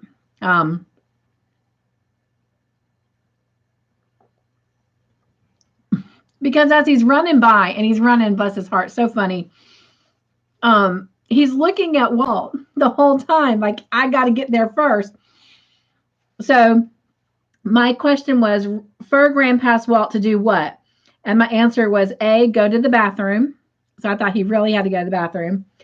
B, to warn Vic that Walt was back, because remember, Walt had turned the case over to her. Or obviously break up a fight. But and I had another scenario. Oh, the other one was because he hadn't gotten there first to get the coffee ready. Because, you know, Walt's big on coffee. And anytime anyone comes in, he's like, get him a cup of coffee. But anyway, but my first thought, as in answer A, was I thought he had to go to the bathroom. And I just thought that was really funny. And the thing I love about Ferg is we have literally watched him grow. We've watched him become invisible to not only visible, but his character has developed a really rich personality as he's grown. And and we've seen this also, this loving, romantic, gentle side of him. And you know, we've watched him go from awkwardness and that little, you know, giggling, you know, romantic stage to he's now being a manly man in his relationship with Meg. And it's just beautiful. It's just been beautiful to watch his character evolve. So anyway, Jen says he was in charge of the job. Yep. Hello, Anvita. Welcome in. She says, hi, Cynthia. Hi, friends. It is wonderful to have you here with us. And Jen tells you hello, and Roseanne says hello and welcome. Yes, yes. I hope that you will stay and hang out with us for a little bit. So yeah, that was quite funny. So we have this whole thing going on with the people searching for that treasure still. And I'll be honest, I'd already forgotten about that. But yeah, I guess the treasure's not been found. So we're still going to have people coming in. And so we have where, you know, the mail delivery person has found this farmer shot and dead. Excuse me. Somebody has been trying to dig up his wife, no, excuse me, his mother, Rena's grave. And as we learn, when Ferg went to the house to investigate while Vic and Walt were down by the graveside, he comes back and says this man has money everywhere, but he didn't like really hide it very well. And so that was interesting. And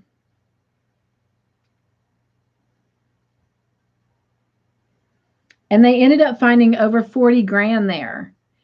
And so then we get to know Cody, who is the farmer's brother. And I wrote down his name.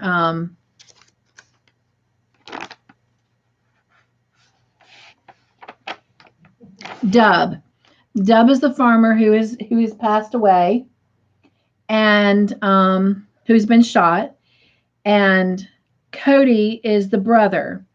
Now, Cody was kind of kicked out by his brother and his mom because he wouldn't convert over to the white man ways and go to church like they were. And, you know, because Cody was proud of his Indian heritage. And that was one of the first things he asked about when he found out that his brother had passed, because when his mom passed, he didn't really get to be a part of all that. And he was upset that his mom was not buried on the Cheyenne reservation with her people.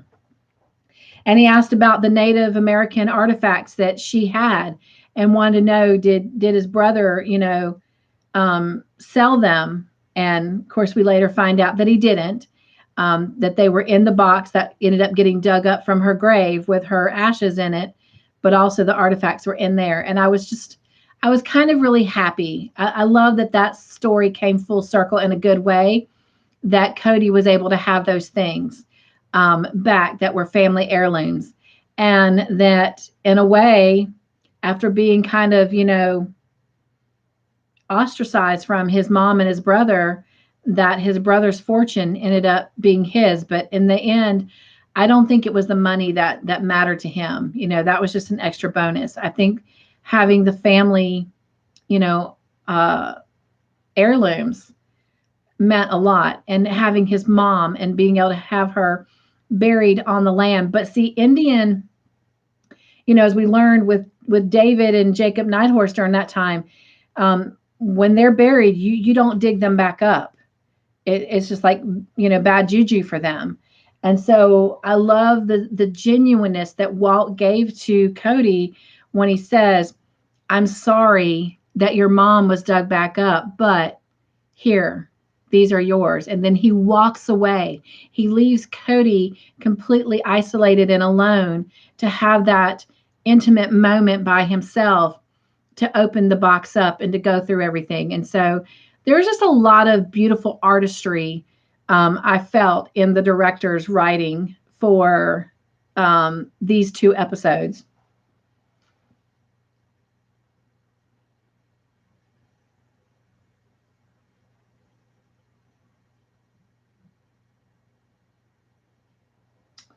Roseanne says Cody is the so-called stepson.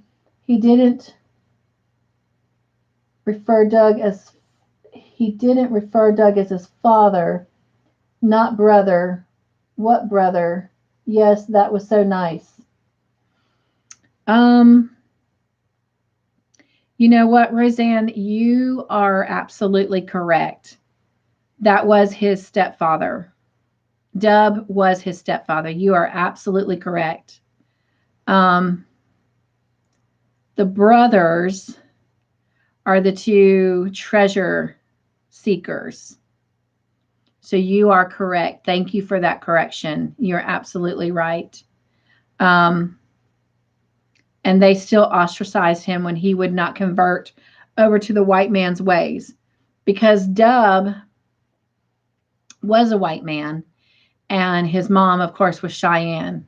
So you are absolutely correct. So speaking of the brothers,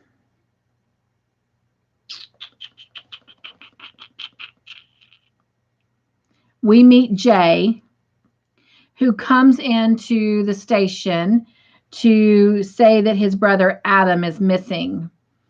And okay, I feel like I'm sermon preaching tonight. We have this beauty in episode 1 of just, again, emphasizing the beauty of this friendship between Walt and Henry. And then you have this story of Jay and Adam that are brothers. And oh my gosh, Jay is going on and on about how Adam is a saint. And yet, even after he's acted all worried and whatnot, and they get a search party together, the whole time, I mean, you know, you hear it in real life stories about people who kill family members and they join into the search party and they act all worried and concerned and want to bring that person home and find them. And yet, all the while, they've committed this heinous act and they know exactly where the body is. And yet, you know, and I mean, this is why I say sometimes the beauty of a friend can be a far deeper and meaningful relationship than your own blood can. And it just broke my heart when the truth came out. And Jay broke down crying about what he had done to Adam. And I'm thinking, no, you don't get my sympathy, because not only did you kill your brother, but you killed this other man. And granted, he was trying to dig up a box and the man came out shooting at him. And, you know, it was sad, sad, sad, sad.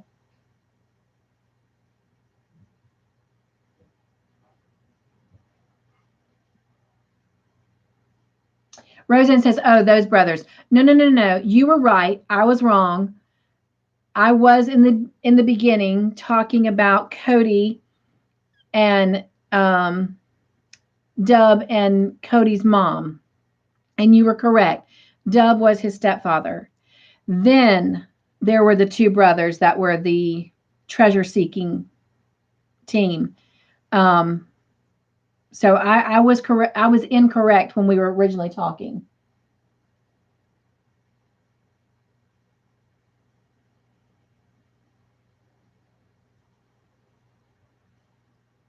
Yes, and Vita, thank you for wishing our friend Jen a happy birthday.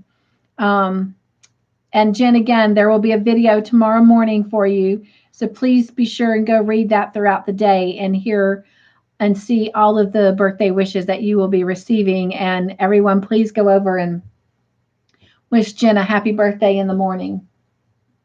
You can do it now too, though. Roseanne says that was so believing, that scene. I know. Roseanne says that was so believing, that scene. I know. And then again, Walt always sums it all in the end. It's like a Columbo episode. I know, right? Oh, which no matter what, that's he has to be the sheriff of Absaroka County because he knows the people, he knows the land, and you know he just has that mindset for it. Um, but yes, um,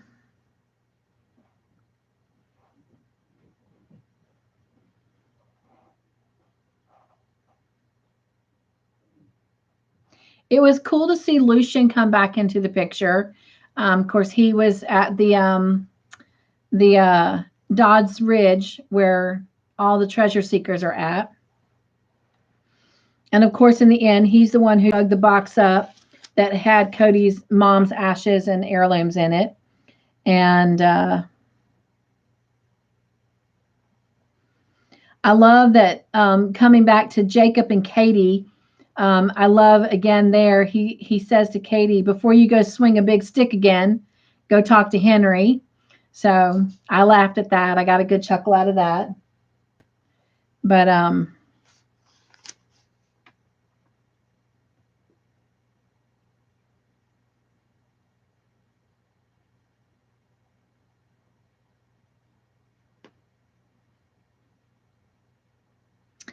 oh, so let's talk about when Walt and Vic were on the interstate and they're driving and this car passes them and they're talking and Walt looks and then all of a sudden he starts increasing speed as in road rage and chasing after this vehicle. Um, who did he think it was?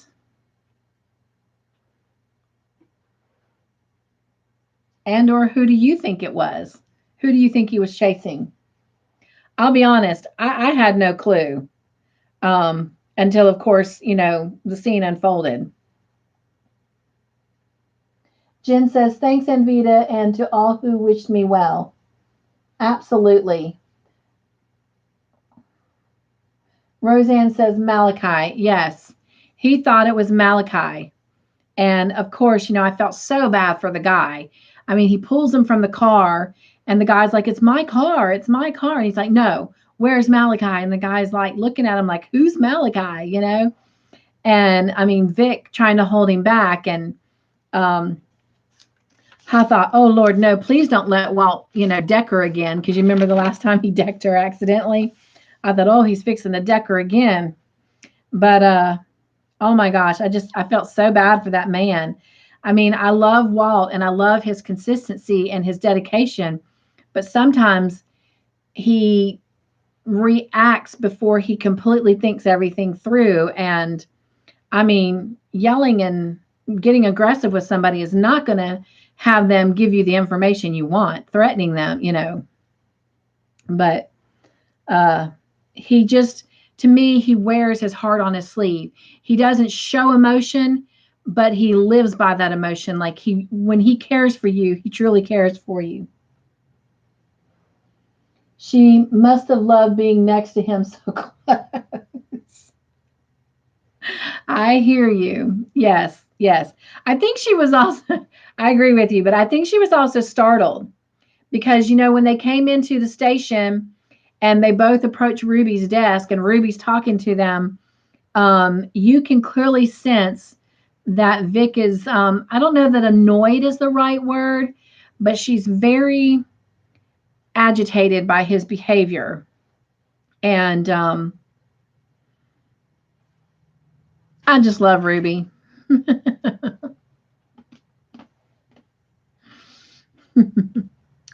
All right.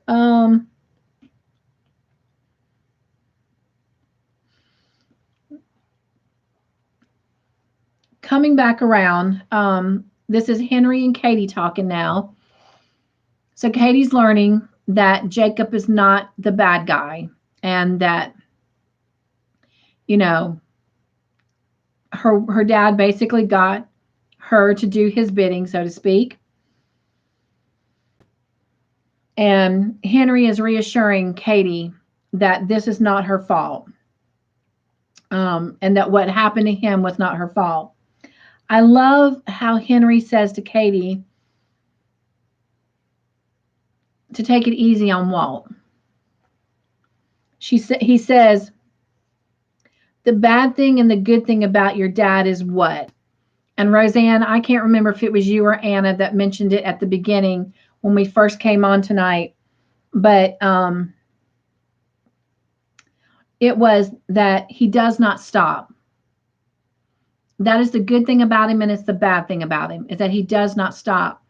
And then Henry says that if Walt had stopped, he would be dead, So he's glad that his dad doesn't stop. So the very thing that's kind of his flaw, his weakness, is actually also his strength. And I thought that was beautiful. And she says, that was Grandma Anna. And hello, Bevy. It's so good to have you here. I actually got to go on to one of your videos today and watch it. So that was a very, very nice, surprise. So I enjoyed it. I love your organization. So welcome in. I'm glad you're here. And she says, hi, Cynthia. Roseanne says, hi, Beverly. Jen says, hi, Bevy's Crafty Plans. And Roseanne says, Bevy's. Don't you feel the love? And then she's telling me that was Grandma Anna that said that. So I love that. To me, that's a good way to sum up Walt's character, is he does not stop. And it's a weakness and a strength. And again, as we're coming to the close of this, Longmire series, that's a beautiful way to sum up his character.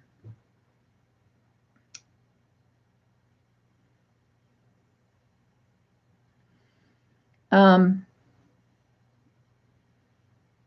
we've already kind of talked about Adam and Jay and what all happened there. I thought it was like, go girl power. When Walt and Ferg were talking to Adam's wife, what was she doing? She was fixing a toilet. Like, yeah. And like they were kind of shocked, well, his hardware store card was used. And she's like, yeah, I had to get a new flusher, and she was sitting there working on the toilet while they were talking to her. And I was just like, way to go. Whoop, whoop. Girl power.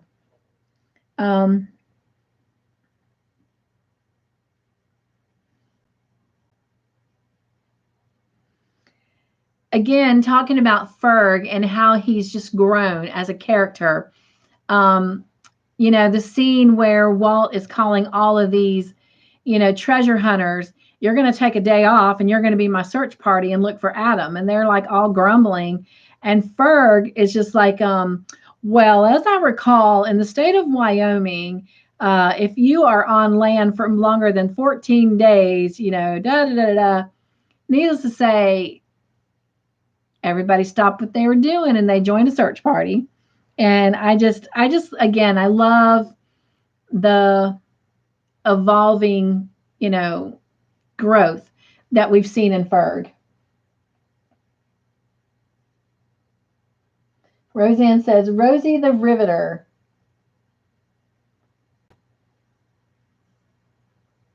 Bevy says, hi, Roseanne. And she has a heart emoji with a big heart and a little heart.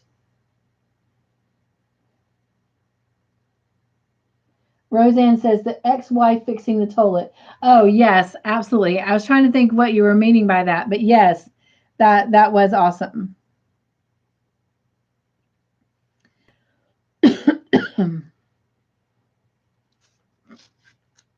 And it was clear that his wife still loved him. She just couldn't handle the obsession with the treasure hunting.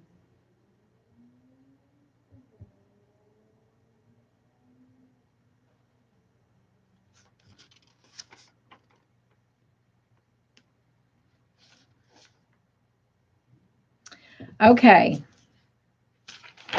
So, working our way to coming to a close on this episode, you guys, how about when Walt returns home and Jacob Nighthorse is sitting on his porch?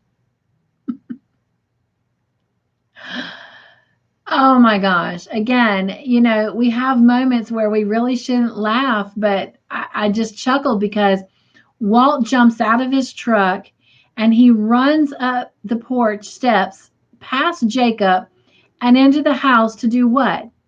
Of course, he's looking for Henry to make sure Henry's okay. And I'm just laughing because right now the last person who's going to hurt Henry is Nighthorse. And Henry has tried to tell Walt that. He's tried to tell him that Jacob Nighthorse is in just as much danger as he is. And yet, oh, it was just funny.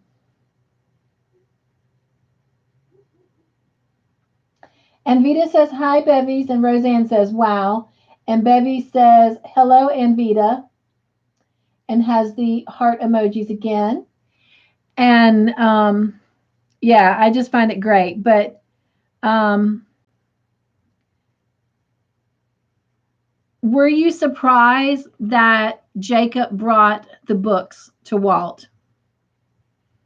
The books that Malachi, the real books of his money laundering. Were you surprised that Jacob had finally brought those to Walt and was turning them over?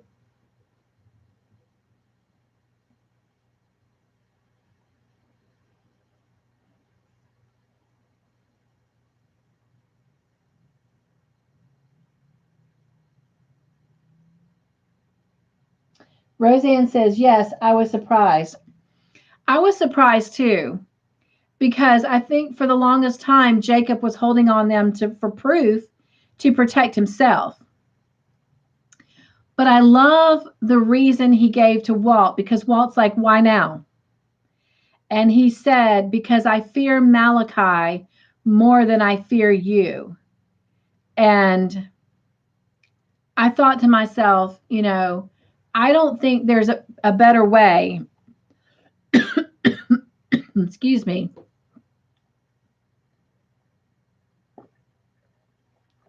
that Jacob could prove to Walt, that he's really a good guy. Or that he's on the up and up. That he's truly wanting to run a good business. He wants the casino to be a good thing. He wants to provide jobs. He wants to bring entertainment in a good way. But I love that, because I'm afraid of Malachi more than I'm afraid of you. I thought that was great.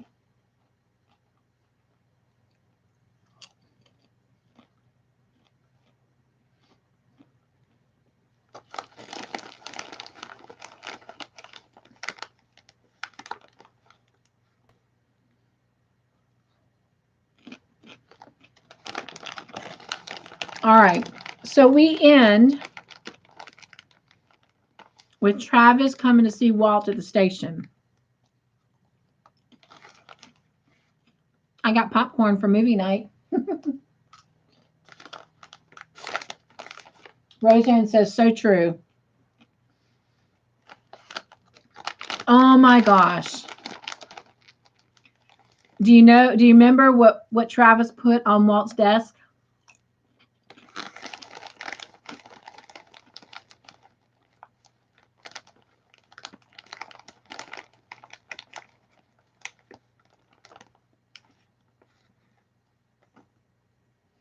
Yes, Roseanne, an engagement ring.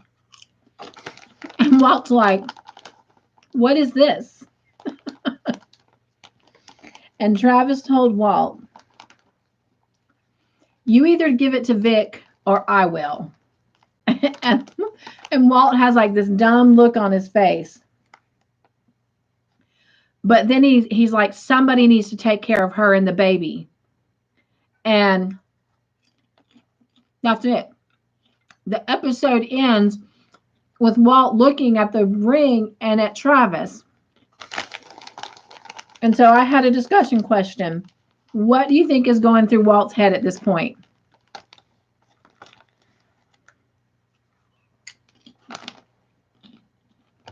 Do you think he really grasped that Travis was saying she was actually pregnant then, or that he was maybe just saying, in the future, take care of her and like maybe future children? What do you think was going through Walt's head? Right. Walt was stunned. Who's the father?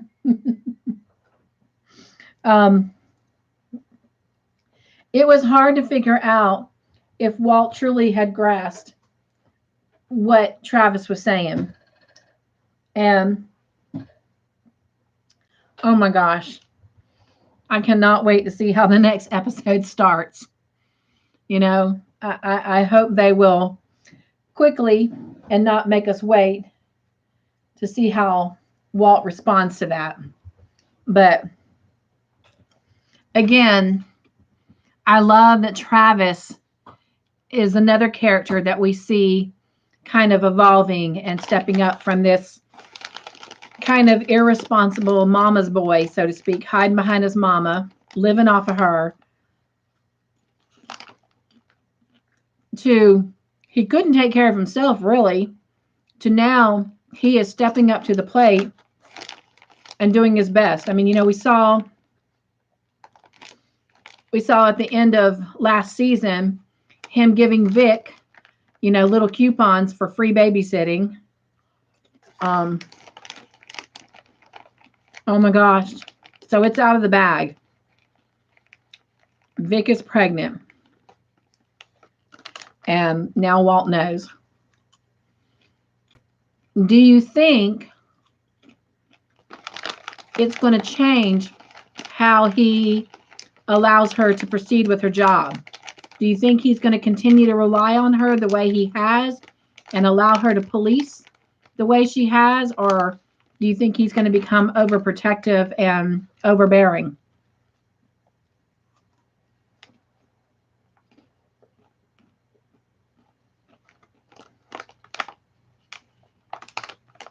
Roseanne says, he reminds me of Enon about if Vic likes Walt or not. Oh, absolutely. Because, I mean, I clearly feel that they see she has feelings for him. I don't even know if Vic fully understands her feelings for him. Like, I know she's probably searching for a guy that's going to stick. Sean was good for her, but it's hard to understand what someone's going through when they're on call all the time. They have to leave in the middle of the night, in the middle of a date. You know, remember the time they were trying to have a date and she had to get up and leave him at the restaurant? I mean, it's hard to understand that. And if you can find a guy who has all the qualities you're looking for and gets the job, oh my gosh, it would be a win. So I think Vic too, I don't know if she's necessarily right now in love with Walt for Walt or in love with the idea of him being a strong man, a protector, so to speak, who gets things done, who doesn't stop, and who does the same job and gets it, you know? Plus, what better relationship to be with the person you care about, not only away from the job, but on the job? I mean, we all know the problems that can arise from that, but you don't use your best judgmental thinking. But Roseanne says, no,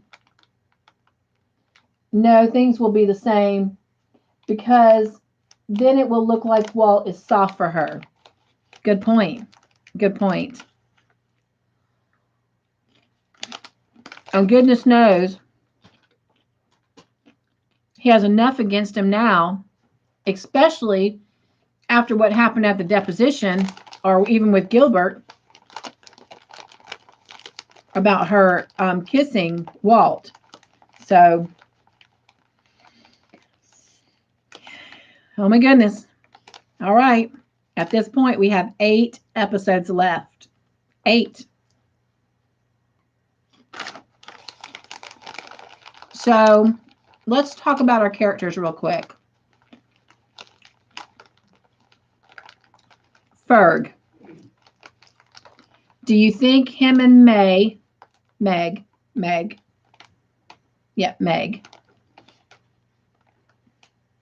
are going to be the real deal couple?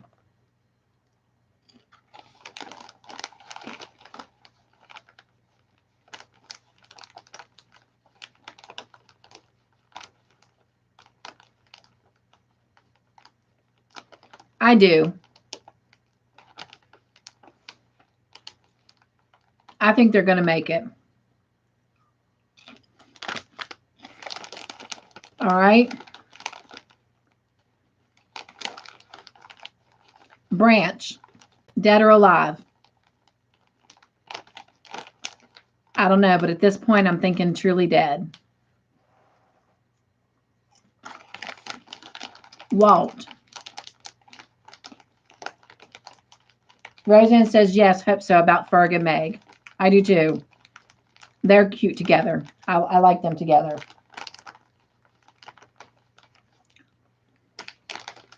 Will Walt win the lawsuit? I sure hope so. And will he remain sheriff of Absaroka County? I sure hope so.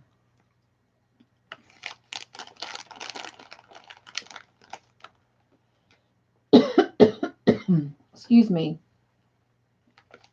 This is true, Roseanne, but we didn't see him as a spirit. But was he really close to Henry Branch? I'm assuming that's Branch you're talking about. I don't know. But you made a point. We did not see him as a spirit.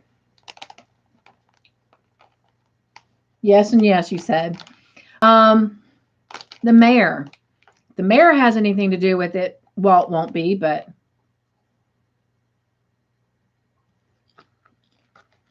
definitely need a new mayor. Um, Vic.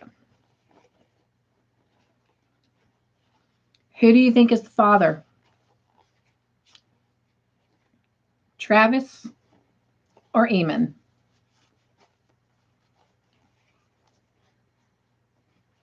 Eamon. Who do you think she'll end up with? Or will she end up with anybody? Maybe Sean. Who knows? That would actually be sweet, Roseanne. I would actually like that.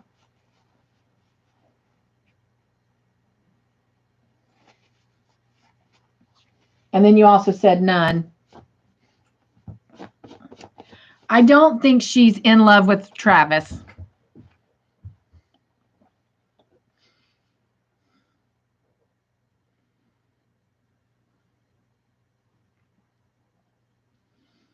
And Eamon, if she was, I don't think she is after he confronted her about her feelings for Walt.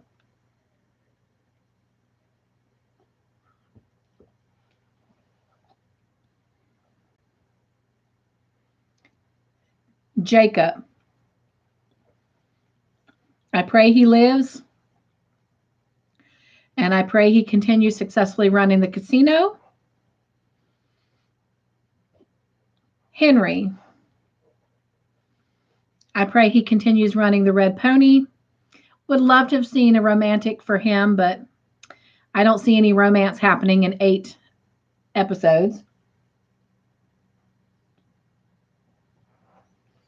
Uh, what did she say? Why don't you have a girlfriend? And then you said I agree on both. Who are you talking about? Vic?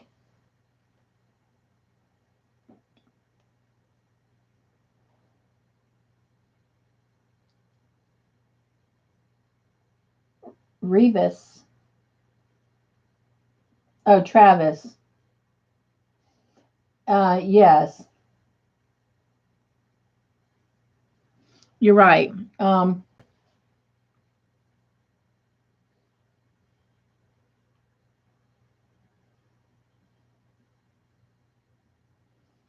mean, I think part of Travis's problem is he keeps living off of his mother,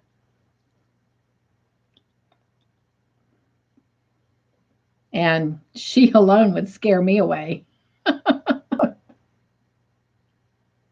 He is overwhelming, Vic, I think.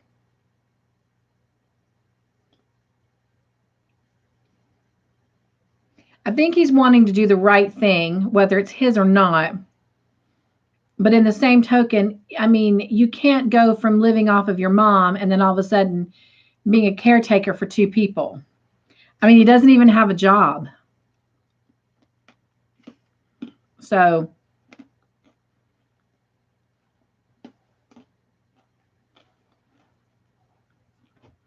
who else? Katie. Do you think Katie's going to continue working on the res? I definitely don't think Jacob is going to fire her. I think he understands. I think he gets why she reacted the way she did.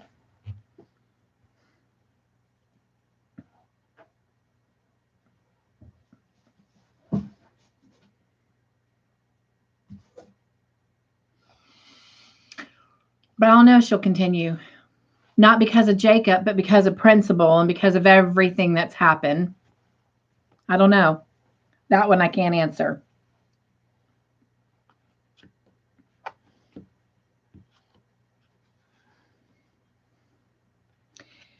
Eamon, I kind of think Eamon's gone. I think he's moved on.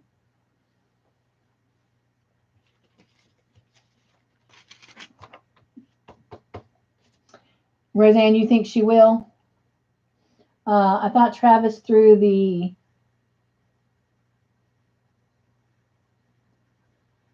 EPTSs on Walt's desk. He is better off. Yes, you're very correct on that. Are you talking about the pregnancy test? Yeah, you were saying pregnancy test. No, he didn't. He just had the diamond ring there, and he just alluded somebody needs to step up and take care of her and the baby was what he said. So yeah, I think that kind of covers all of our main characters. So, yep. All right. So that ends our episodes. So I have 4 more colors I need to choose. So if you are still here with me and would like to help pick a color for the very last section of the body of our Longmire blanket, the first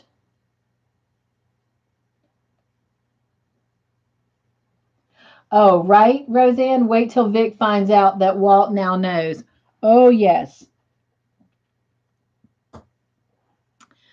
That'll be an interesting scene between Vic and Walt. But I wonder if we'll get to see a scene between Vic and Travis when she lets Travis have it.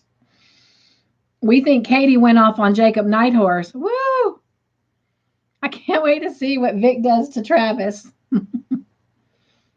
But anyway, yeah. All right, so if you're still with me, the first 4 people who give me a thumbs up will get to pick our next and final 4 colors for the last section of the body of the Longmire blanket. Oh my gosh, this is so surreal.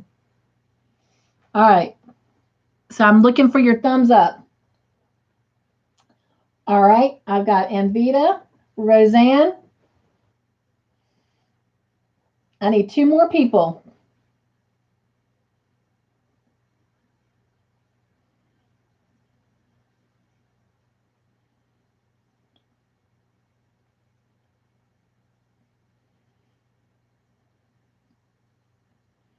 Bevy, you still with us? HD? Jen?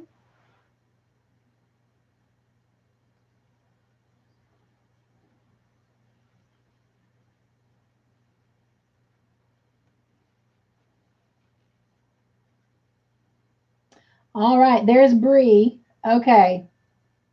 All right. I got my people because this is what I'm going to do. Roseanne, I've already got you down. So, Roseanne, go ahead and give me one more color.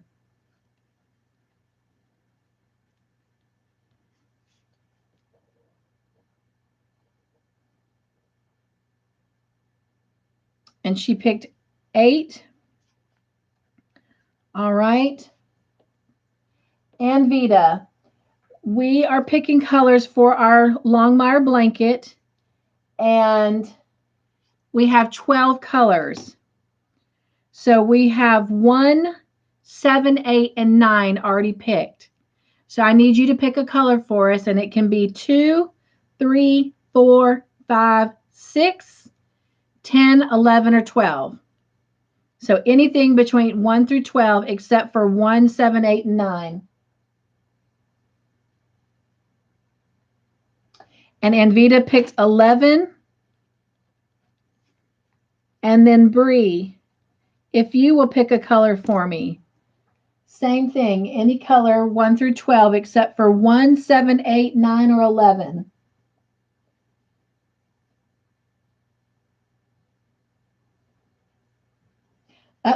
Jen, I was actually going to save the last spot for you and text you or call you tomorrow and let you pick the last color because of your birthday.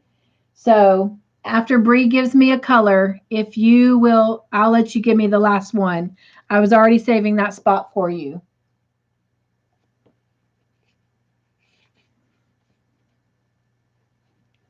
So I'm just waiting on Bree's color. And Bree says 0. I need you to pick a color for me.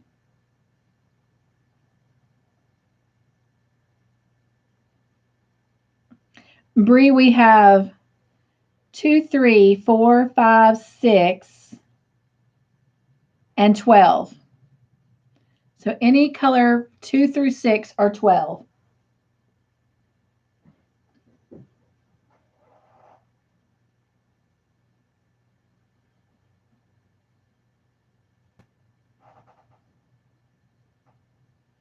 And Bree selected 12.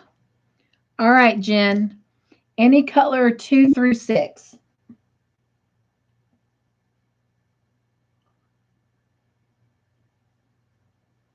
Thank you, Anvita.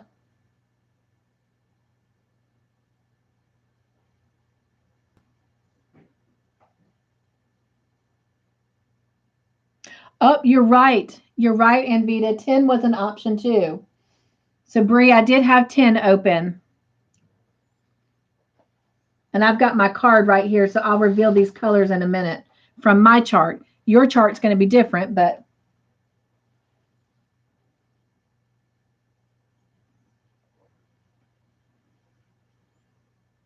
all right. So, Jen, you can pick 2 through 6 or 10. 2 through 6 or 10. Which one are you going to choose?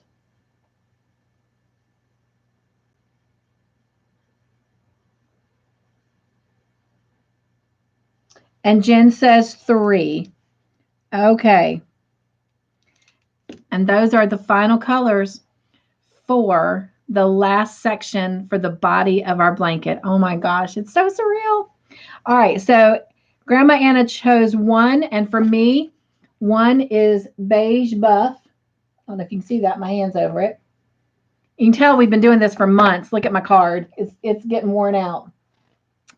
And then she also chose 9, which is black. And then Roseanne chose 7 and 8, which is teal and yellow. And then Anvita chose 11, which is white. Bree chose 12, which is purple. And Jen chose 3, which is red, cherry red, right? Yes. So those are the colors on my chart. So yeah. All right. Well, once again, if you weren't here in the beginning, I will show you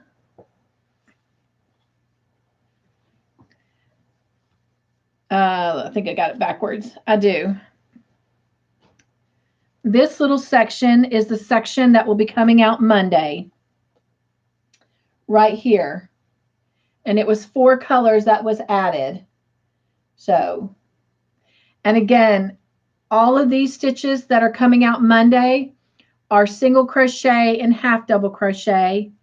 And then the next 2 Mondays are the last 2 sections of the body, and they're going to continue to be single crochet and half double crochet. And then after that, we start the border. So, oh my gosh, you guys, this has been such a fun project. Like, I have thoroughly loved this. This truly, I feel like, has been a good representation of our Longmire blanket. And yet we're not done, because I think the border is just going to add that finale wow pop to just complete it in a bang, fireworky kind of way. Anyway, I'm very proud of it. I had it laying on my table in here, and my PT instructor that comes in to do my physical therapy with me came in here to get my physical therapy book, because they have to log in it every time they come and do physical therapy and my assessment evaluations. But anyway, I had it laid out on my craft table, and she came in to get my book, and she just started complimenting. I mean, she's seen my wall, she's seen my craft room, but every time she's come in the studio, she's never commented on any of the makes I've had, out and visible. And when she saw that, after she looked at that, she then began to kind of look around at some of the other ones. And of course, I kind of started pointing some things out to her. But anyway, it made me feel really good that someone who's not even a part of this and doesn't really understand the gist of it all really loved it and was impressed with it. So that just kind of was more of the confirmation that I needed. But anyway, nonetheless, I'm pleased with it.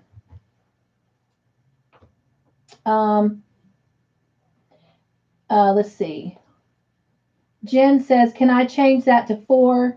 I hit the wrong number. Absolutely. Absolutely. And I think my 4 is orange. Yes, my 4 will be orange. So I've changed that to 4. And Jen says, that's awesome looking. Oh, thank you, Jen. I'm very happy and pleased with it. And along the way, I love some of the stitches that we learned to do. And yeah. But, oh my gosh. So 4 more weeks after tonight, 4 more weeks of the movies. And we technically have, if you count this coming Monday, we have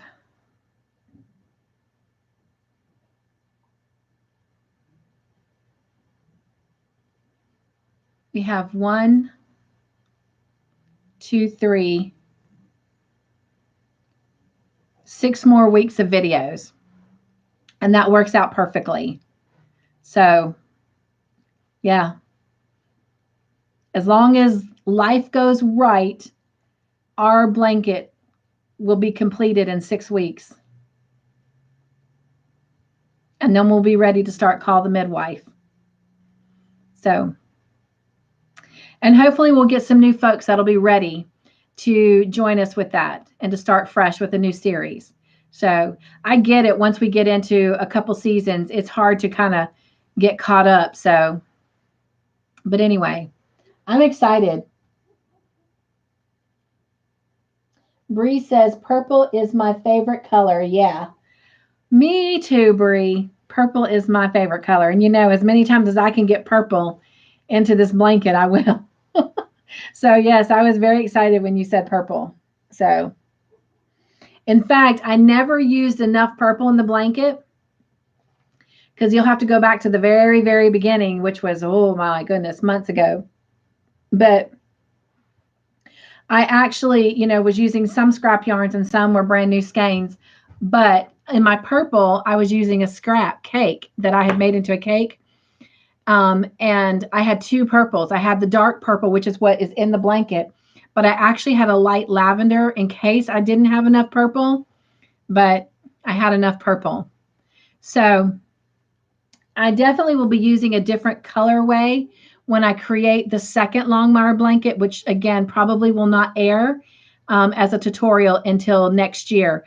But I think what I'm going to do with the remaining scrap yarns that I have is I'm just going to create a small baby blanket and use those scraps up. And yeah, might call it my baby Longmire blanket. I don't know. So, and who knows? Whatever Vic has as a baby, because surely they've got to reveal to us, you know, what she's having. And if she gives the baby a name, maybe that's what I'll call that baby blanket. The baby Longmire blank blanket. So anyway, all right.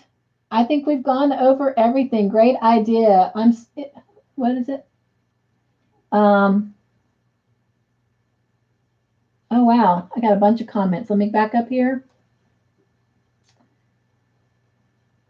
All right, so we had where Jen changed the color. That's okay.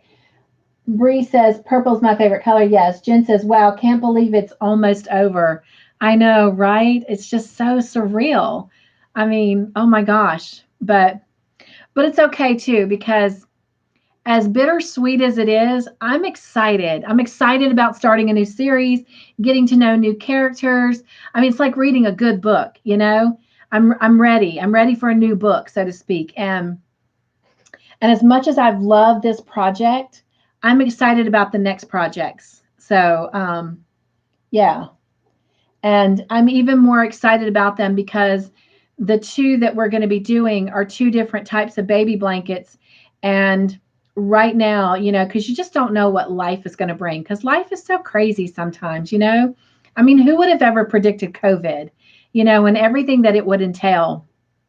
And while we don't know what the future holds, um, I've already decided that the two baby blankets that are going to be made for Call the Midwife, that those two blankets will be put away for my two younger sons for their future children. And so I'm very, very excited about that. I mean, my Longmire blanket is definitely going to stay in our family. It's going to be a part of our living room, but more than anything, my husband and I have both equally agreed that it will definitely be a centerpiece of our future retirement life, which is still a decade at least away,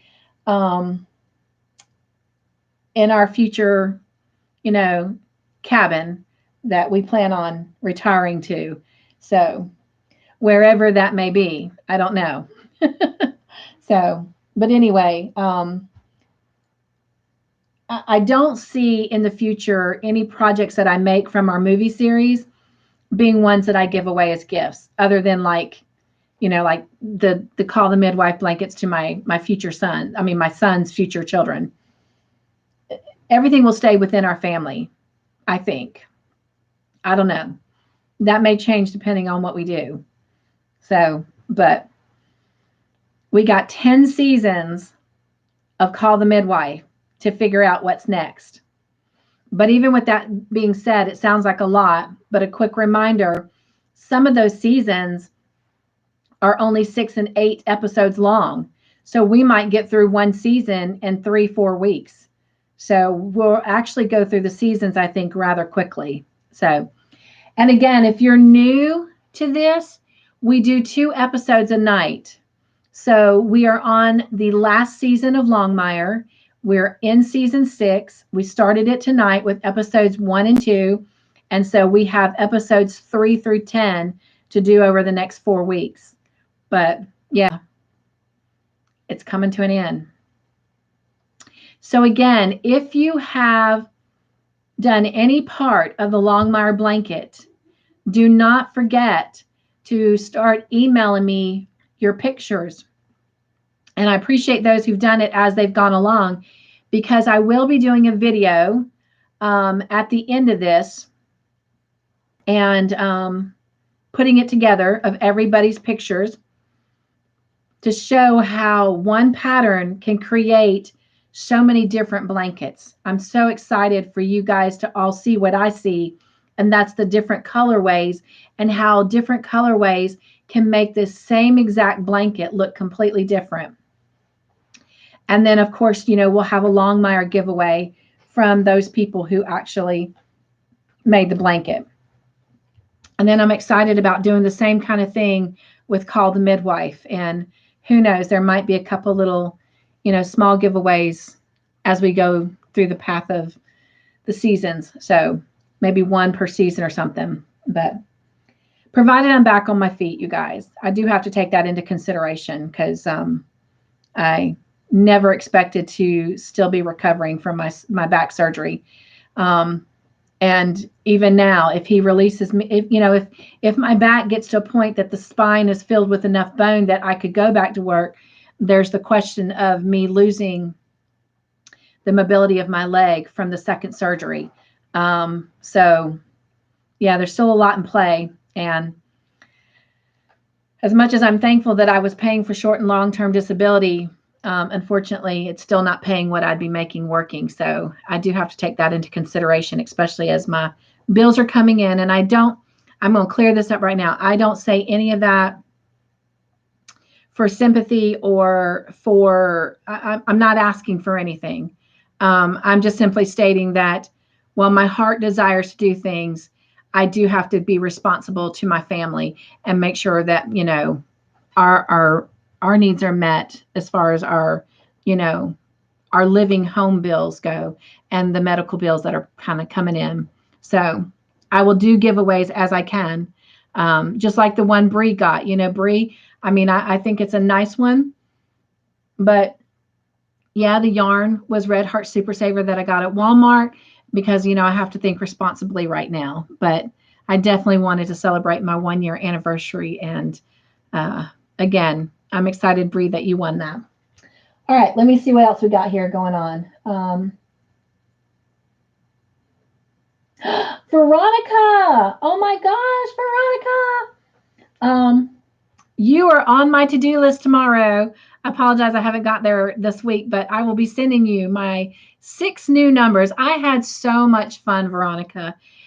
I've got some new people on here right now, V, and I hope and pray that they will take a moment. So, Veronica, please drop your link.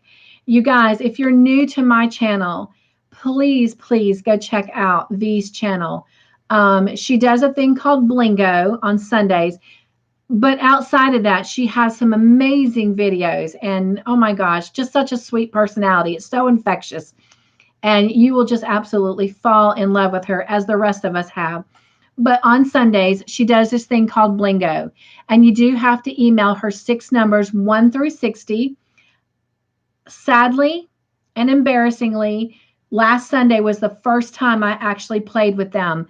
And oh my gosh, I've been missing so much. I really wished I had taken more initiative, even in the beginning parts of my recovery time, because whether you win or not, oh my gosh, just the fun you have, the anticipation, it's just amazing. And I'm so glad that my husband and I have worked our Sunday schedules out that I can be a part of this. And guess what, Veronica? He actually played with me. The numbers I sent you last week were actually his numbers. And so this week I'm sending you my numbers. But he had just as much fun listening. And it was actually quite sweet and cute to watch him every time you pulled a number that danced around his number. And he did pretty good. I think you ended up calling 3 of his 6 numbers. So yeah, that was pretty awesome. So who knows, it might end up not being we worked our schedules out for that, but maybe that we do it together. Now, provided, if I go back to work at the hospital and I go back to working every other Sunday, we'll have to see how that goes. Because normally I'm leaving for work at 6:30. And so I can't always guarantee when I get in there that I can pull it up and watch it, because I'm working in an ER, but we'll see. We don't know what the future holds. So God may put me, God may move me from the hospital, and he may put me in a Monday through Friday, daytime job, and, Sundays aren't an issue, but we'll see. We're definitely praying about it. But oh my gosh, I had so much fun. So V, I hope you put your link up here for people to go check that out. And yes, you have. And definitely play. It's fun. But you have to have your numbers in by 6 o'clock Sunday night. Okay. So get them emailed to her, or you can do it by Instagram. Do not do it by Facebook, though.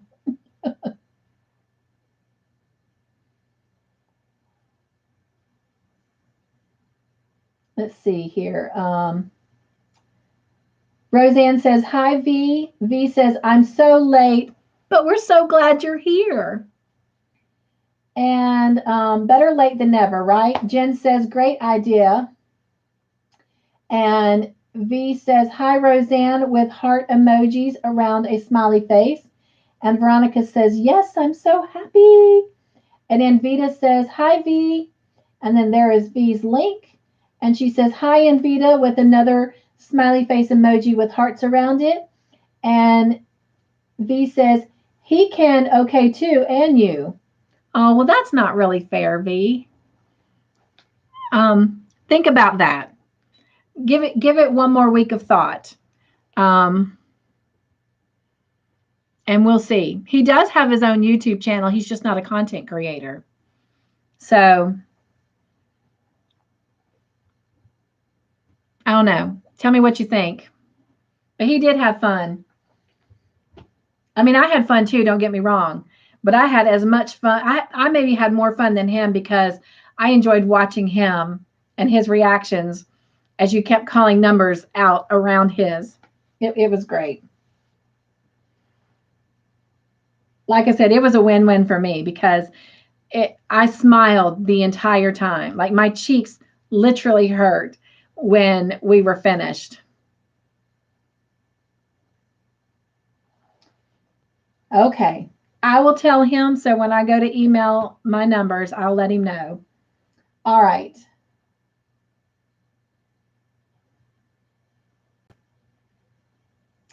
All right, you guys.